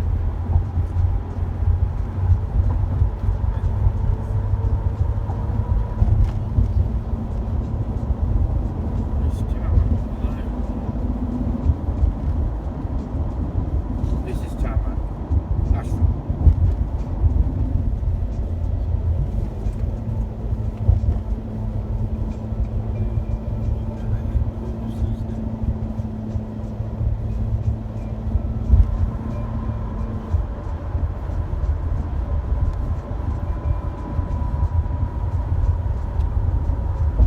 So we're gonna drive right past that Guitar Hotel on the left. You ever heard of a model? About 10, 20 years ago, she died. Her name was Anna Nicole Smith. Oh yeah. She Married died- to that millionaire. Yeah, she OD'd. She was like a guest model. Then she gained a lot of weight, and then she was I guess it was a Weight Watchers model. Yeah. And she had a kid. A kid died of OD. She looked like Marilyn Monroe. That's right. Yeah. She died at the Hard Rock Hotel. She OD'd. She OD'd at that hotel. So first, I'm going to show you the hotel. There's the Hard Rock Hotel, and then the Indians own it, the Seminole Indians. And then so they built the Guitar only about 5 years ago. But if you look at the other building next to it, the white building with the white caps over there, that's Hard Rock Hotel. That's the one she died in. So when she died, the Guitar wasn't built yet. I think she died like 15 years ago. So that was the original. Hard Rock Hotel. It's still called the Hard Rock Hotel. But then they eventually built this Guitar, and now this is called the Guitar Hotel. But she died in the Hard Rock Hotel, which is right there. The guy she married was a billionaire. Yeah, he was 80 years old, Yeah, and then he left her all the money. Yeah, he left her all the money, and then his family sued her to try to get the money back. And then she moved to the Bahamas so she wouldn't have to give the money back. And I think she kept all the money. And I think the lawyer got the money now, because when she died, her son died. It was only her and her son, so I think the lawyer took all the money. Yeah. The building's actually like a guitar. Yeah, the building is a guitar, and it lights up at night, and there's a giant video screen on it, so you can see different things. They program it, and then it also shoots a light straight up, like a bat signal, and you can see it from all over Fort Lauderdale. You can see a light at night just shooting straight up in the air. That's the casino. There's a casino in both hotels, the Guitar and it's the biggest casino in Florida, because they're Indians, so they don't have to abide by the government laws. In America, the Indians have special privileges because we killed them all, and we gave them land, and we tell them they can do whatever they want. They don't have to pay taxes. They can do whatever they want. They can smoke marijuana. They can do drugs. Was it not their land first? What's that? Was it not their land first? It was their land first. Yeah, I thought it was. We killed them and took their land. Yeah. So we gave them land back as we became civilized. The government said the remaining Indians, if you can prove that you were from the tribes that were, I guess, Apache, Comanche, Sioux, Seminole. Yes, if you can prove that somehow, genealogy, they check their genes, they check their DNA. If you can prove it, then we give you reparations, we'll give you land. They give them money every month. They might get a $300 check a month, whatever. And most of them don't work. They just stay on the reservation and drink all day. That's what's ruined them. It is ruined them. The Indians have no political power. That's what's ruined them. And unfortunately, they're not really very they're not very ambitious people. And what's interesting is you have a lot of women that actually go hang out at the Seminole bars to try to Well, you should have went down then. to try to marry the Indians because they think that they don't have to work and they can just live off the Indians' money. Because if you marry an Indian, you don't have to pay taxes. So a lot of women think if I'll be better off if I marry an Indian. So they hang out at the Seminole bars, hoping to meet an Indian to get married, because then you have the same status as the Indian. The Native American, I say Indian, Native American they call them. Yeah. I call them Sioux Indian. No, Sioux's the tribe. So The big tribe down here is Seminole. So other parts of the country, right? Like especially by Montana and where a lot of the Indians are in the Midwest. The Seminoles were in South Florida. There's other Indians like the Comanche tribe. They were in Montana. So Montana also has a lot of Indian reservations there because the government, wherever their people were before we came, Americans, then we gave them land wherever they were from. Seminoles were from Florida, so Seminoles predominantly have this land. But in other parts of the country, the other Indian tribes have that land. But yous wasn't really originally Americans, was yous? Yous come from all over Europe, Yeah, all all over over Europe. Yeah. Yeah, the Europeans were the first Americans. Yeah, Yeah. yeah. My great grandfather was Italian, came here from Italy. Italian. Yeah, Irish, Italians, right. I mean, but one thing that's great about this country is that anyone can be an American, right? So it's hard to be a German. It's hard to be an Italian. There's not many want to be a German. Well, I mean, here, like, I could never be a German, but you can be an American.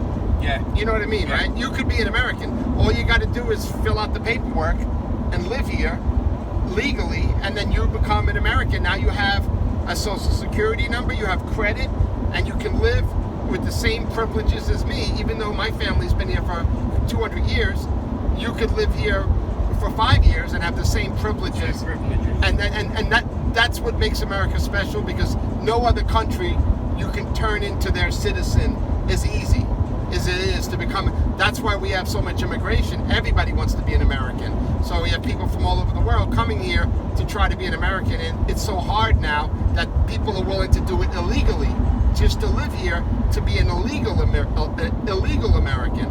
We call it illegal alien, but it's really an illegal American, where you're living like an American for 20 years, but you're not an American. So many Mexicans.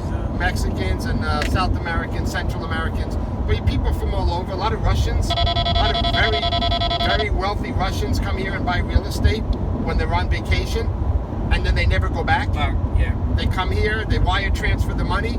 The realtor doesn't care, the homeowner doesn't care. There's some of the most expensive properties in South Florida owned by Russians. Yeah.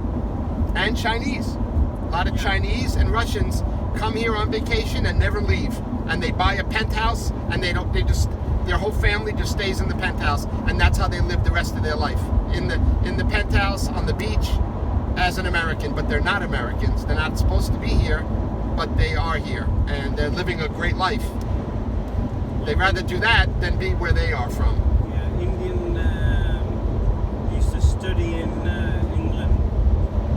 But there's a lot of them, from rich families. Yeah. Started to study in America. Yeah, the ones that are rich don't have a problem, because they can get an immigration attorney if anything ever happens, and they negotiate a settlement. I think if you buy a business here, you can stay. So there's a big building next to where I live that's been empty for a long time, and I wondered, how does the guy afford the taxes on that building? And I asked the realtor that sold the building next door, like, who bought that building 5 years ago and never did anything with it? And he said somebody from Argentina came here and bought the building so his family could stay. And they're wondering what they're going to do with the building. I said, for 5 years they're wondering? He says, it's a wealthy family from Argentina. So now they can stay here because they bought that business, even though they closed the business. So they didn't want to run the business. So if you come from another country and you buy a business in America, we let you stay because you're contributing to our economy. But a lot of people with a lot of money, there's the F1 track around the Dolphin Stadium. F1, Yeah. see F1? Yeah. Around the Dolphin football stadium. They built a racetrack around the stadium. Around Yeah. That's called the Miami Grand Prix. Right. Yeah. There's Formula One race there. Yeah, Formula One comes there every year, yeah.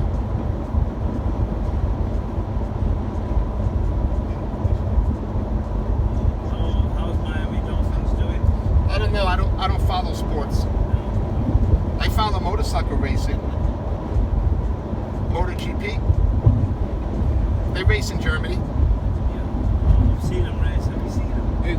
What's the track called in Germany? Is it Mark Marquez is great because it's no, not Nuremberg. That's the cars. The German track, it's actually has more left turns than almost any other track on the calendar. And the best guy that has the best record, he loves left turns.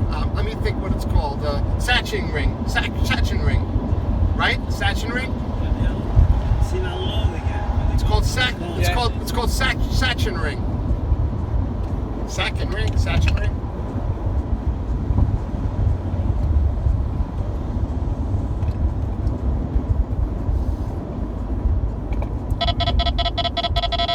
Wow, see that truck? Brand new Corvettes being delivered. Corvettes. Those were brand new Corvettes. Those are brand new Corvettes. About 7 or 8 of them on that truck. All covered up. Oh boy, I gotta get over here. Gotta cut all these people over. They're not gonna like me what I'm gonna do right now. Get in there. No, I gotta go over here. They're not gonna like me. They're not gonna like this. Oh boy. Wow, look at this guy's not even gonna go. He's letting you in there. Stop. I can't block traffic. I have to go over here. Oh boy. Can I go over here?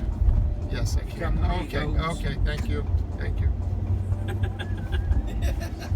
All No right. option, is he? All right. Sachsenring, yeah.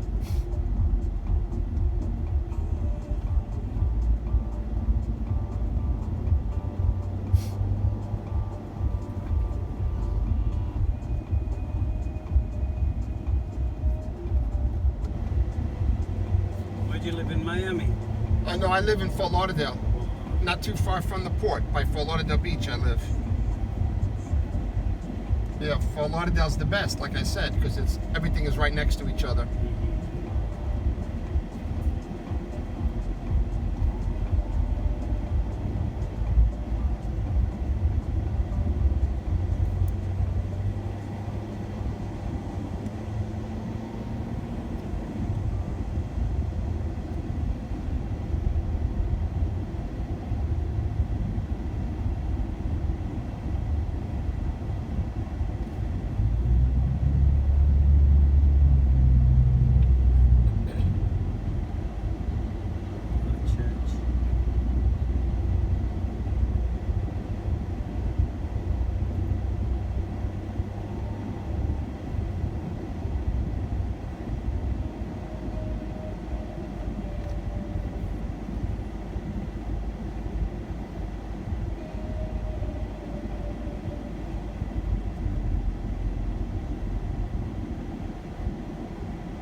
Yeah. Yeah.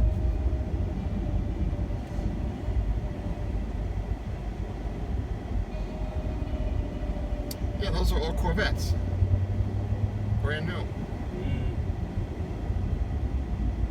Best American sports car. Yeah. Thought the Mustang was. No. No? That's the best American sports car.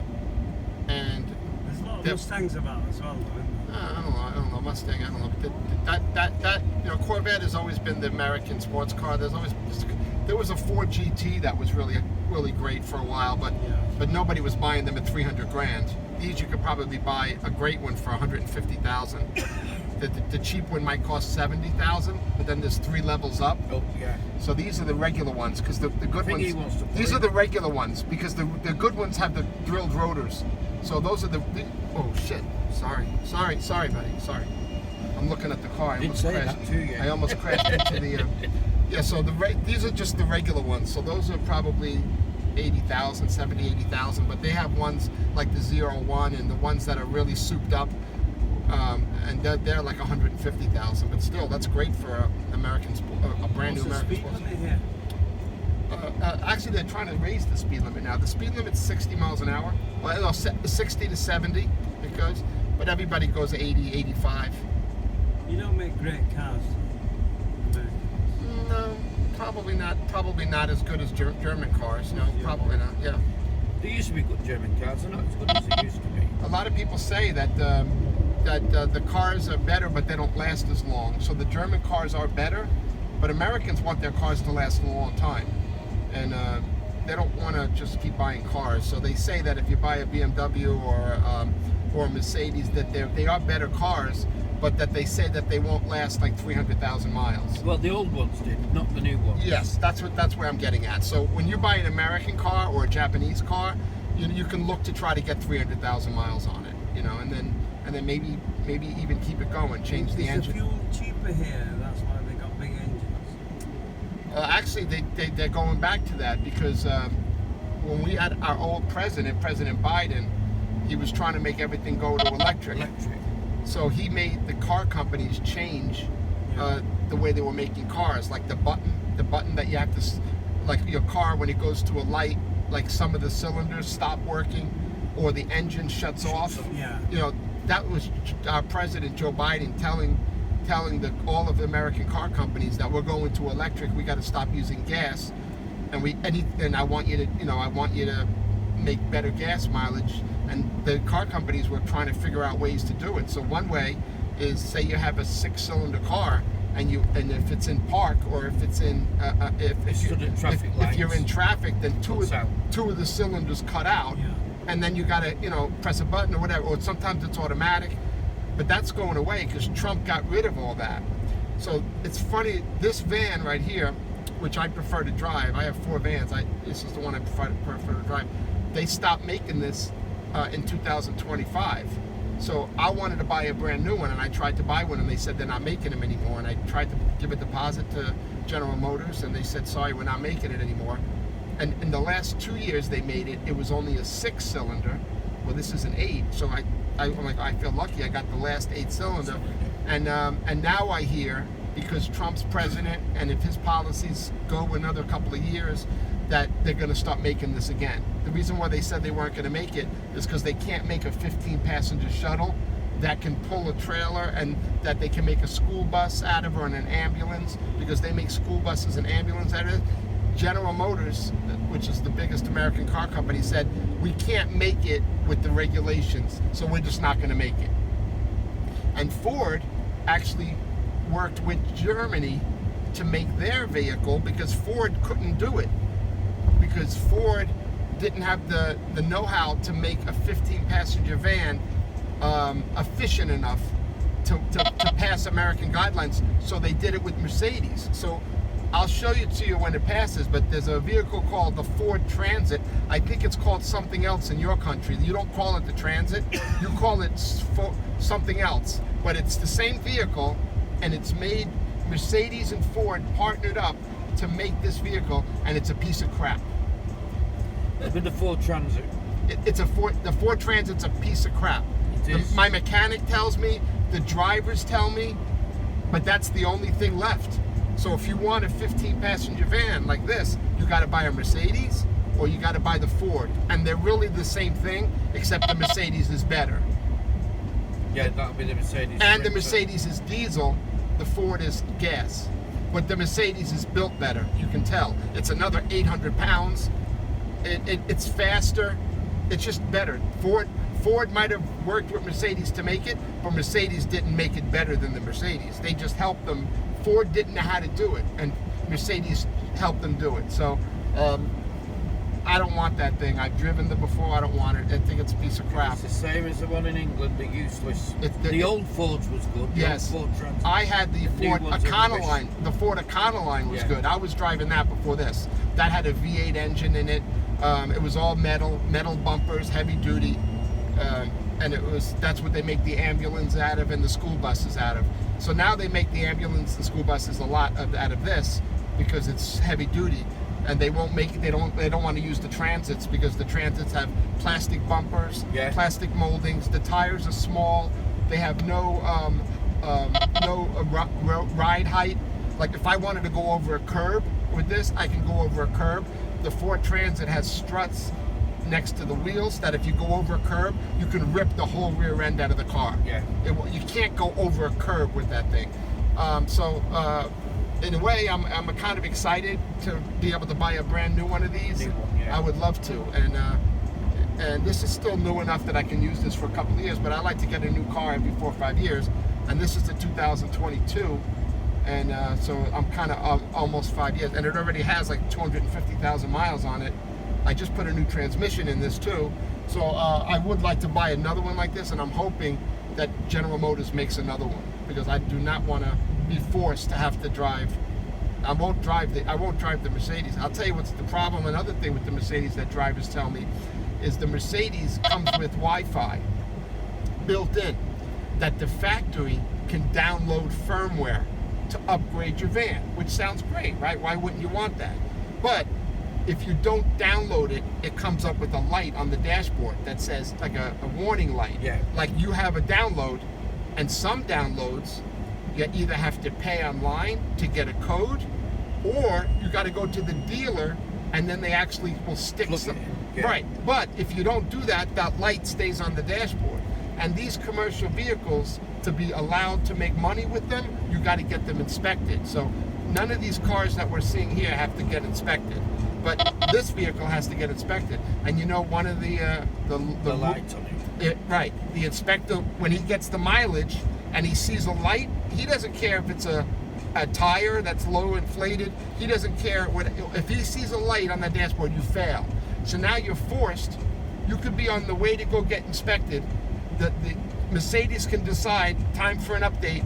Automatically, you get, because it's connected to the Wi-Fi, you get a light on your dashboard that says warning, update due, and the inspector will fail you. So Yeah. now you're at the mercy of updating these updates from Mercedes. That, to me, I would never be in that position to do that. You got to wait in line for 4 hours sometimes to get your car inspected. You got to take off work, and now what? You get there, and all of a sudden the light goes on. So that is one of the reasons why I like it. And I don't want to drive a diesel either, because not every gas station has diesel. Maybe only half. And when you drive this thing all day, and you got to fill up every day, maybe twice a day, you don't want to have to look to see which gas station it is. You just want to look for a gas station and go to it and fill it up. So I will never drive the Mercedes for those two reasons. And it's obviously very expensive to buy and to maintain. So I only want to buy an American van like this, and the only one I can buy now is that Ford Transit, and it's a piece of crap. So I'm waiting, hopefully, I'm praying that that General Motors says, you know what, we're going to start this again. Is this a Ford? This is a General Motors. Motors. General Motors makes Chevrolet. Yeah. So this van comes as the Chevy Express 3500 or the GMC Savannah 3500. Yeah. So it's Chevy and GMC are the same. So if you buy the GMC version, it says GMC and it says Savannah in the back. If you buy the Chevy, it's got a Chevy logo and it says Express. But the GMC Savannah, GMC and the Chevy are the same van. Same. Just different companies within General Motors make it. More like General Motors is the more more commercial oriented. Chevy does more everyday cars, where GMC usually does more commercial vehicles, trucks and stuff. K8 and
I like the ride in the Mercedes, but this is faster than the Mercedes.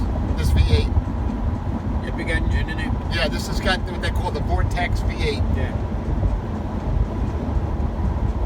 It goes much faster when I turn the air conditioner off too. I like that. When I'm by myself, I turn the air conditioner off. I roll the windows down. It's even faster. The air condition. It's got 2 air conditioning systems, and it takes a lot of horsepower to run these air conditioning systems. Right. Yeah, it takes a lot of horse. It probably takes 20 horsepower to run the air conditions. So the van is it's fast, but not as fast. But if I shut the air off, the van's much faster. Definitely feel it.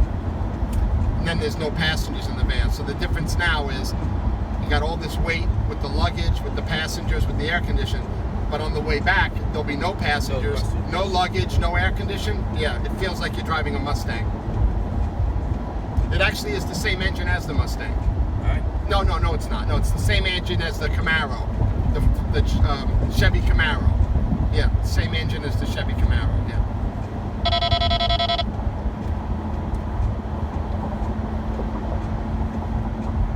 But the old Ford Econoline vans, those were the same engines as the Mustangs. The V8 Ford V8s.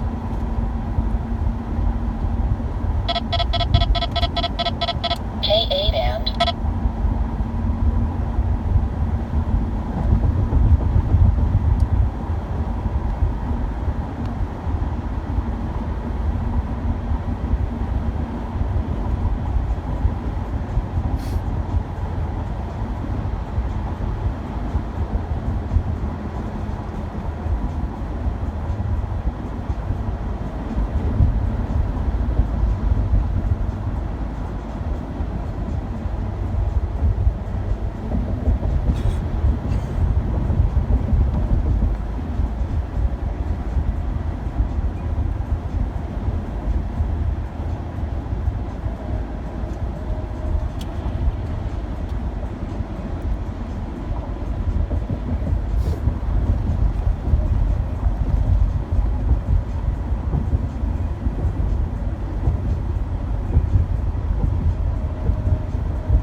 don't know where Lufthansa is. It's in Area J. Lufthansa. All right, we'll look for it together because it's supposed to say it on that board, and it didn't say it. I looked. Usually it tells you what door number it is. So it's definitely in the middle of the airport somewhere, because American is the first half of the airport. So we're going to go slow. We're going to look to see where it is so we don't miss it.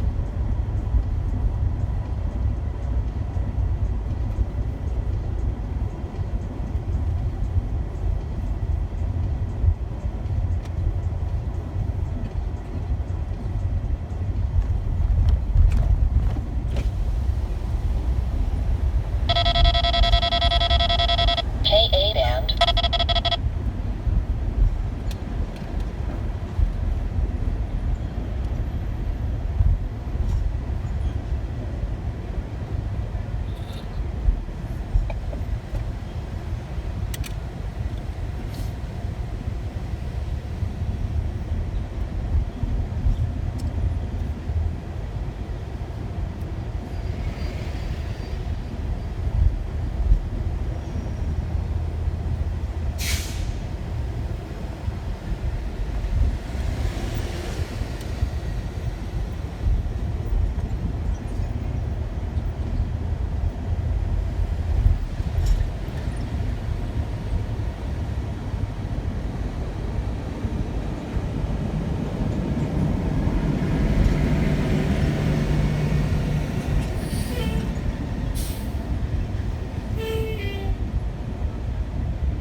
I'm going to ask somebody.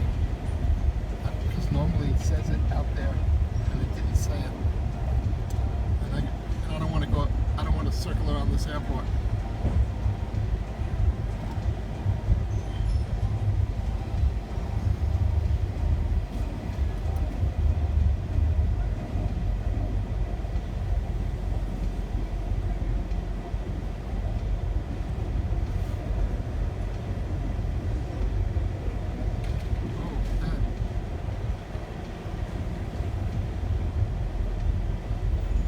That's a transit right there. Yeah. You see a small, no good. You see how small the tires are? And look at all the plastic all around. Look at this. Look at the plastic bumper in the back. They're known for the gearbox. And that's a brand new one. I mean, that's as good as it's ever going to look. Yeah. So see how it looks like the Sprinter? Mercedes made that for them. Really, Ford went to Mercedes and said, "Please, we can't make our van anymore. We can't pass the emissions. Please help us." Yeah.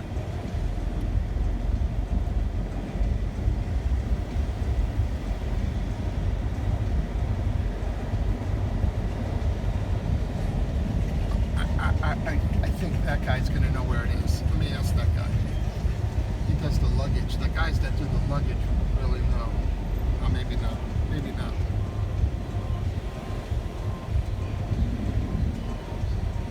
Yeah, I don't ever pick up people for Lufthansa. So it's such a small presence here that they probably don't even have the TV on. Like they're supposed to have their logo on one of these TVs. And the TVs flash different airlines. Yeah. And it would definitely be this part of the airport because it's a smaller presence. These are all the smaller airlines. So it's got to be one of these doors, and it only goes up to 30. So we're at 17 already.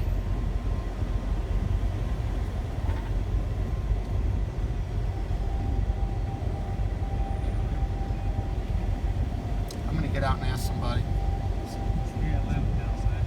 Is KLM and them together? Sometimes, see, that's what it is. So it probably doesn't say Lufthansa. You know why? Because when I came in, it would have said Lufthansa, and it would have told me what door number. So you guys are going out of another airline that's Lufthansa's using. It happens all the time. So I have to find that out. And I think I have to ask somebody. I think I could stay here.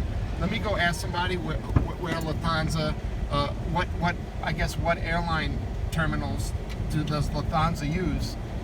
Because it's not going to say it up here. I know it's not, and I'll be circling around the airport and I don't want to do that. All right, so let me go find out.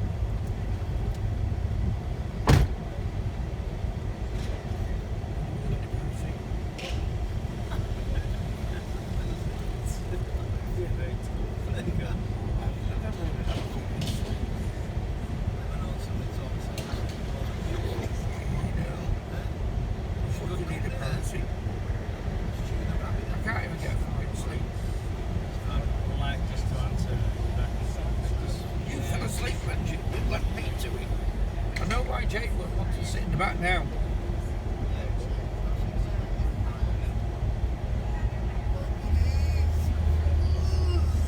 Is this us? I'm glad you're fucking head busted. Fucking get some of your own pressure. Now I know why you want to sit in the back. Your head's busted. I feel like slapping him in the ear and saying, shut up.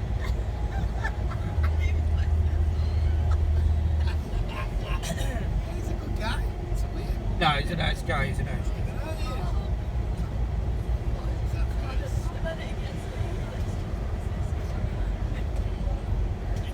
I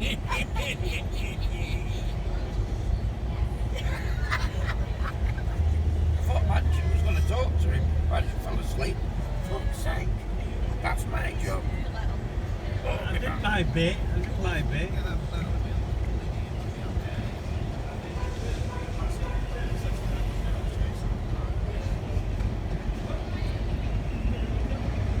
He's a nice man.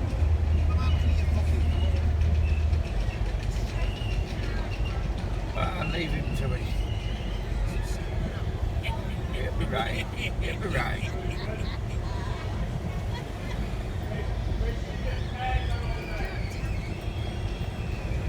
He'll know where he's going, leave the man to it. He knows everything. Yeah, I just checked online. It looks like door 32. It says here, Lufthansa, door 32, which is the last door. Anywhere on the right side. All right, well, let me see. This says 32. Let's see if it's 32. I mean, there's no. I was looking for an information desk or a porter, and I didn't see. It's packed in there. There's a lot of people standing around doing nothing in there. It looks very busy in there. So let's see if it's 32, which is probably the last door. And all the smaller airlines are down here, so it makes sense that it would be at the last door.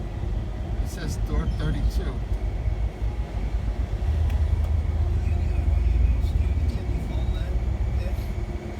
What's that, Jason? What's that?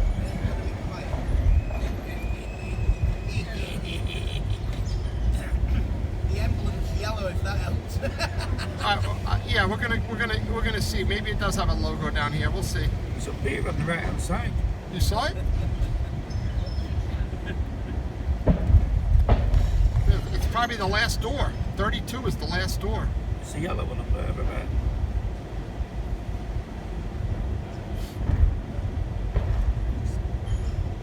Rose, that's it. Are you awake, love? Are you alright? You're back so.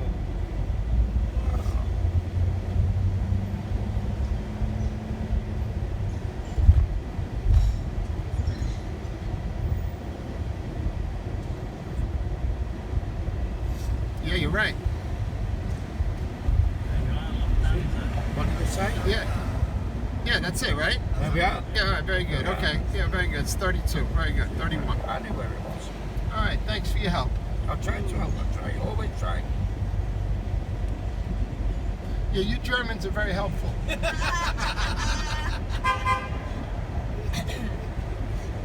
You so Indians don't listen. The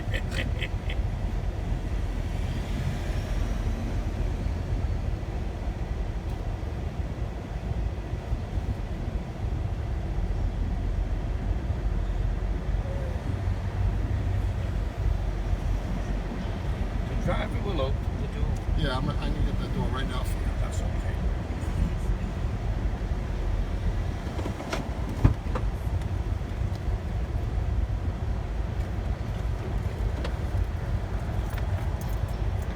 Get out first, Jake.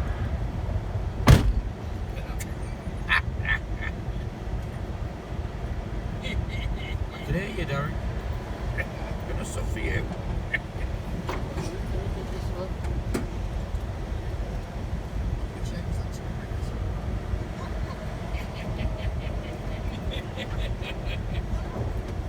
All right, everybody be careful when you get out. Take your time.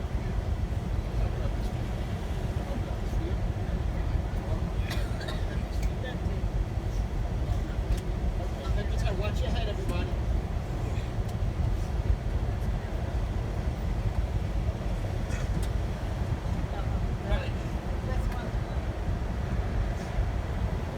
Go up, Dad.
in the book. I know.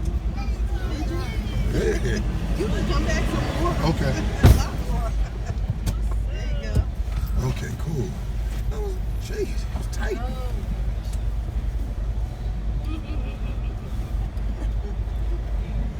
Your hands. You want me to hold them again? Oh my goodness.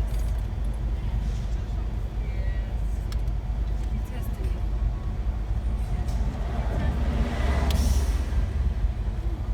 Hold her hands again. Okay. Not a movie.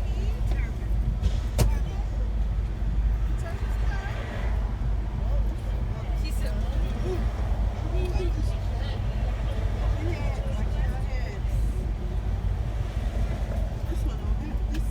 You guys are my favorite group today. Nice.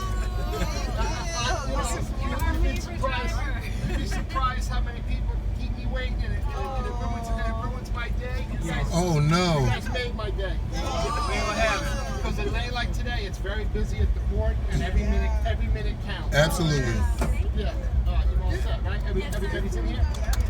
No, you're here. This is you right here. Okay. Okay, now. Okay.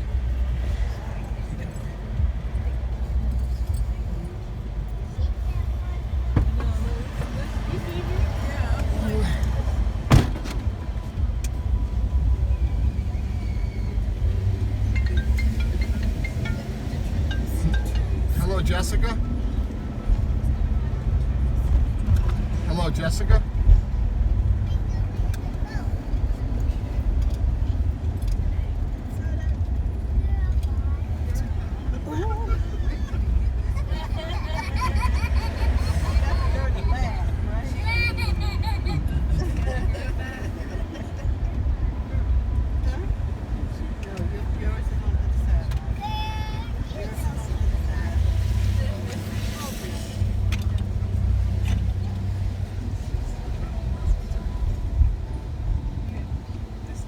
are we going to a cruise terminal AA? Are you on World America? Yes. Yes, AA.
Yes, I can hear you. Jessica, right?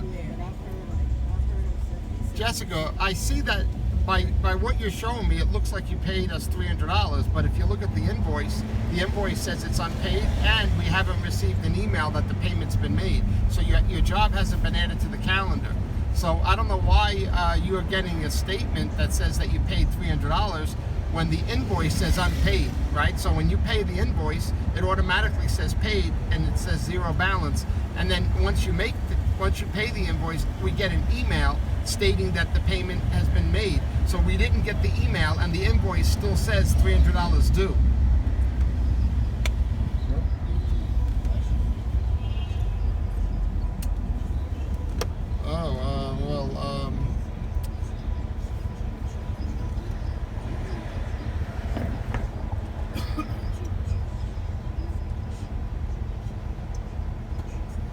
All right, so then the next thing I'll do is, the only thing I can do is look at the deposits that are made into our account. So all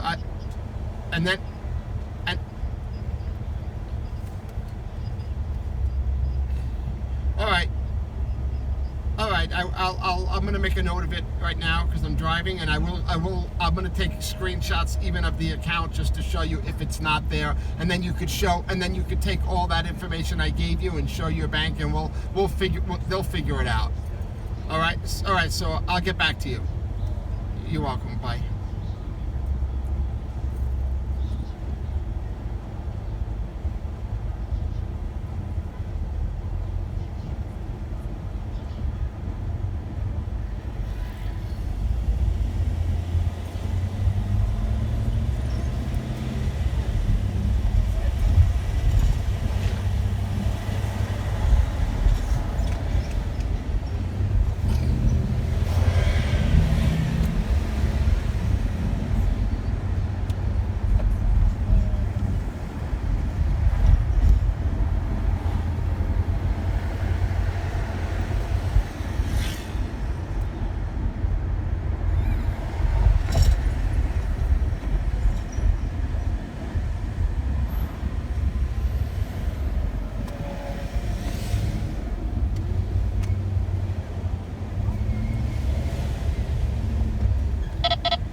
Want to hear something interesting?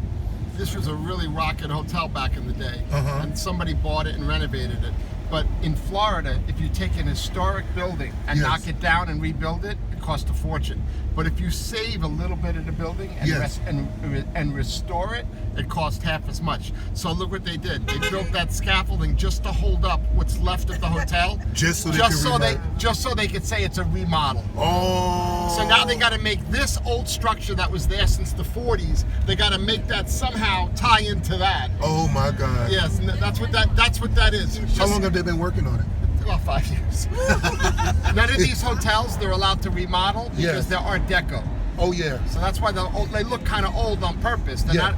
Otherwise, people would knock them down and build brand new, beautiful hotels. But you want this. You want something that looks like. That's why the Art Deco district prevents any of the developers that want to come in here. If they're going to build something new, they have to keep the Art Deco facade, making it look like Art Deco. Oh yeah. South Beach. They want that South Beach look. For sure. So that's a prime example of how they get around it by just keeping the facade and then building everything around it. But it just takes a little bit longer trying to.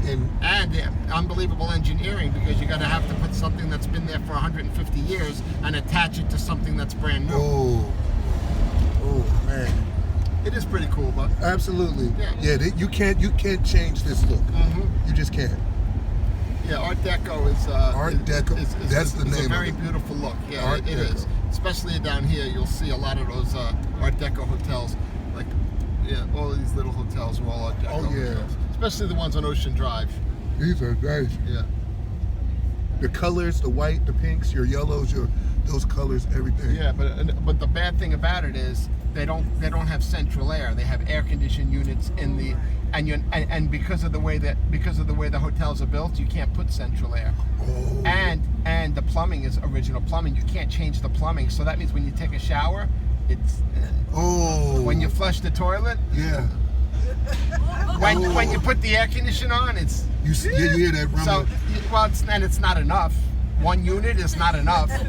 So in a way, these rooms are actually inexpensive to stay here. Yes. Because people would rather stay at the Lowe's, where it. you have a beautiful brand, but the Lowe's is going to be twice as much money. But the good thing about these hotels is that they're inexpensive because you're not going to love the hotel. Right. The location you're going to love, but no central air. The bathrooms, the toilets don't flush that good. The showers don't.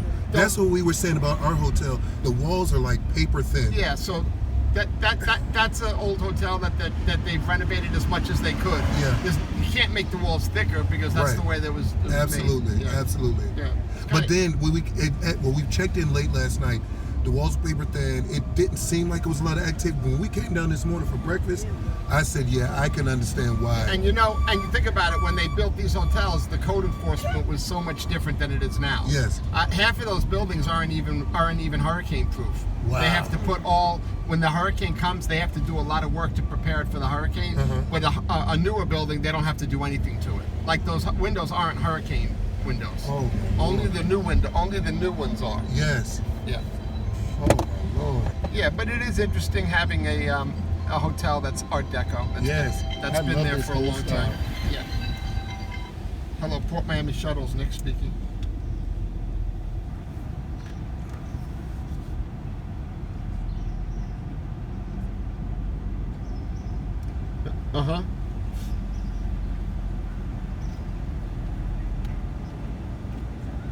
How many people? No, we don't transport 2 people. We have a 4-passenger, $120 minimum, so we can't help you. All right, you're welcome. Bye.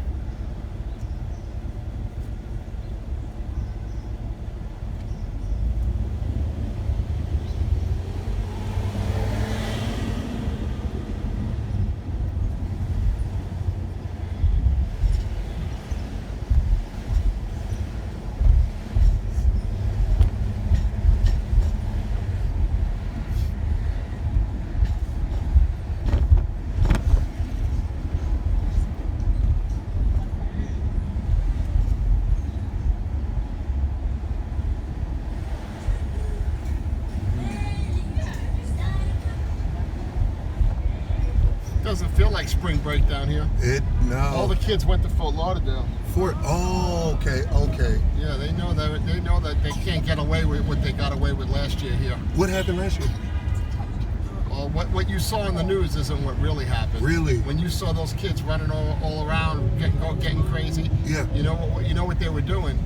They won't say it on TV because they don't want to make those kids look bad. Yeah. But what they were doing was they were all creating Facebook groups, and they were all choosing different restaurants to go to, and saying, let's go to that restaurant at 12 o'clock and order lunch. All of us. So let's get 30 people in that restaurant, 20 people in that restaurant. They were coordinating it all on Facebook. And then at the same time, they would all get out and run off. They would get up and run out of the restaurant. And then all of the managers would all call 911, and the police officers didn't know what to do because it was like 50 calls. Yes. So they called the mayor or they called the chief of police, and he said, we can't respond to any of those dine and dash calls. We got too much to worry about.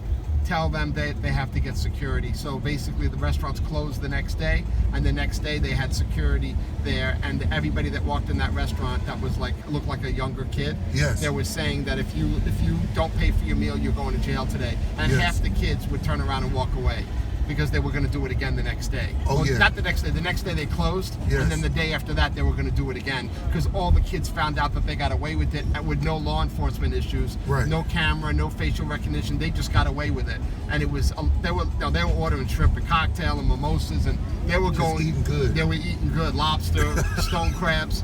Wow. And so when you saw all those kids running in the streets, You know, they were telling you that, oh, those kids weren't doing nothing and what's going on, why the police, you know, but it was they didn't want to say what was happening, because then if they say what was happening, more kids would do it, right? So they were trying to not promote on the news that, hey, wow, other cities can do it too. What about if we went to Daytona? You know, Daytona ain't ready for that.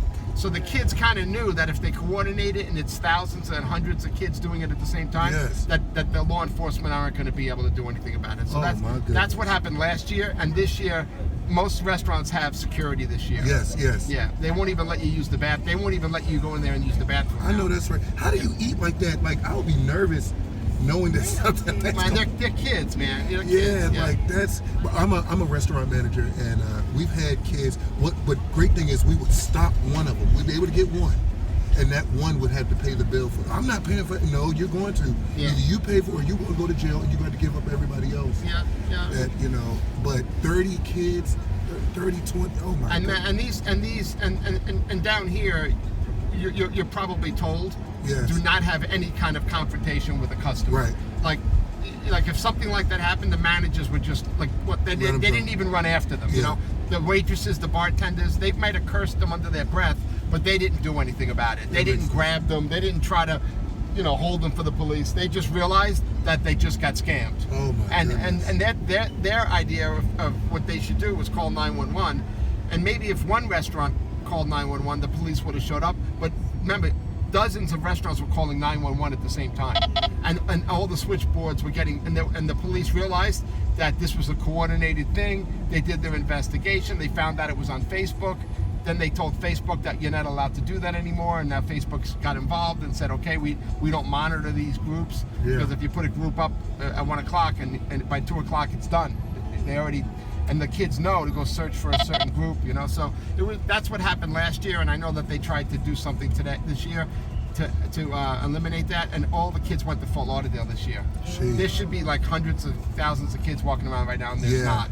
And the ones that aren't walking around are not spring breakers. If you look, these aren't spring breakers. Absolutely, they're all in Fort Lauderdale right now. This is my last official day of spring break, but I told my professors I will not be here next week at all.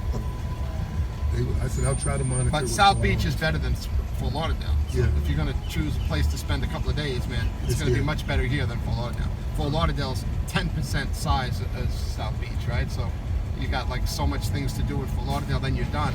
Here, there's so much more to do. Absolutely. Yeah, we were here last year. It is more expensive here, because here they include the tip. Did they include the tip at your hotel? Did anybody go eat or drink there? No, we just had breakfast, but it was because here, if you go, it was already included. Yeah. If you, well, no, but it was included. But did they put tip also underneath that? They did. They did. Oh. They did. Wow. No, they did. They did. That's probably why it's so. They did. People double tip down here. They put 25% service charge, and underneath that they put tip. If you go to a bar and order a mojito, the mojito is going to be $12. Then there's going to be a $4 service charge. Then they're going to put tip. And they don't read us. Yeah. And most people will just leave $3, $4. Meanwhile, they're paying like twice as much for the drink. That happens mostly down here. It doesn't happen in Fort Lauderdale. Got it. They do that in Miami. That's a Miami thing. So that's why it's more expensive here, mostly because people don't realize that the tip in a restaurant and a bar is always included, but they double tip because they don't tell you it's included. It just says service charge, and people think that that's what they're supposed to pay. But you can tell the manager, I don't want to pay that service charge. I don't want a tip. I don't like my waitress, and they'll say, fine, you don't have to pay. Take it right off. And they'll take it off, but then they'll also say you're not welcome back in the restaurant. Oh. But you don't have to pay it. Right. Jeez. Yeah. I love it. They said it was raining all last week, huh? Yep, this is a great day today. Oh yeah. Yeah, it was pouring rain. Yes, the people that got on the ship yesterday got on the ship in the rain. Ooh. Yesterday morning, people were getting on the ship in the rain.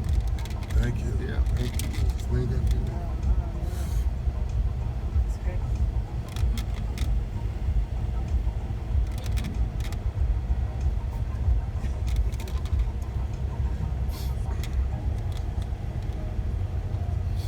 For the first time, I'm not sleepy getting on the boat. How many cruises is this? What cruise is this? I think we have 12. Oh yeah, you went on 4 cruises last year. 4 cruises. 4.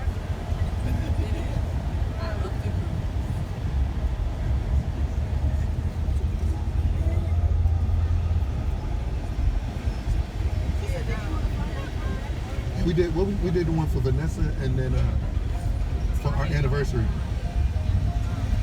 We did our anniversary, and then you did TK, and then you did what's that? Caution, red light camera ahead.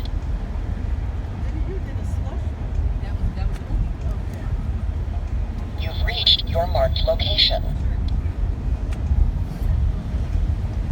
This is where P. Diddy lives.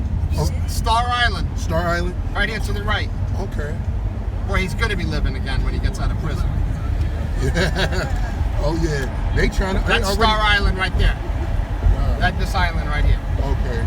And the first ship on the left is yours. Freedom of the Seas? Oh no, the second one is yours. Second. That big one over there is yours. This the one, Tasha? Tasha, look. The big one. Right straight ahead. Wow.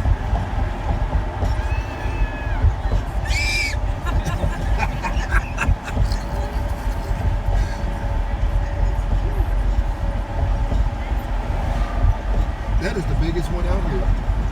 Looks like the biggest second one. biggest. Or the second biggest. That's Oh my gosh. I didn't see that icon of the seas. That's the biggest. Yours is the second biggest. My Lord, that's a big boat.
where the Miami Heat play. That big round white building right there.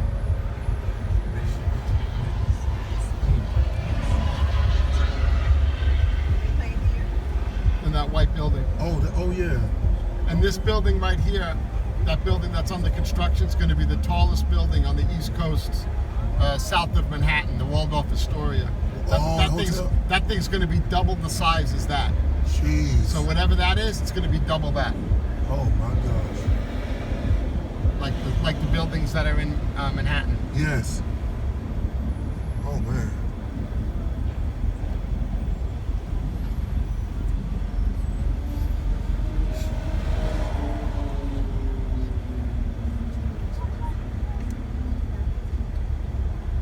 So this other center right here, who did somebody play there? Or is just that's like an opera house. Opera house. Okay. Yeah.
Breakfast.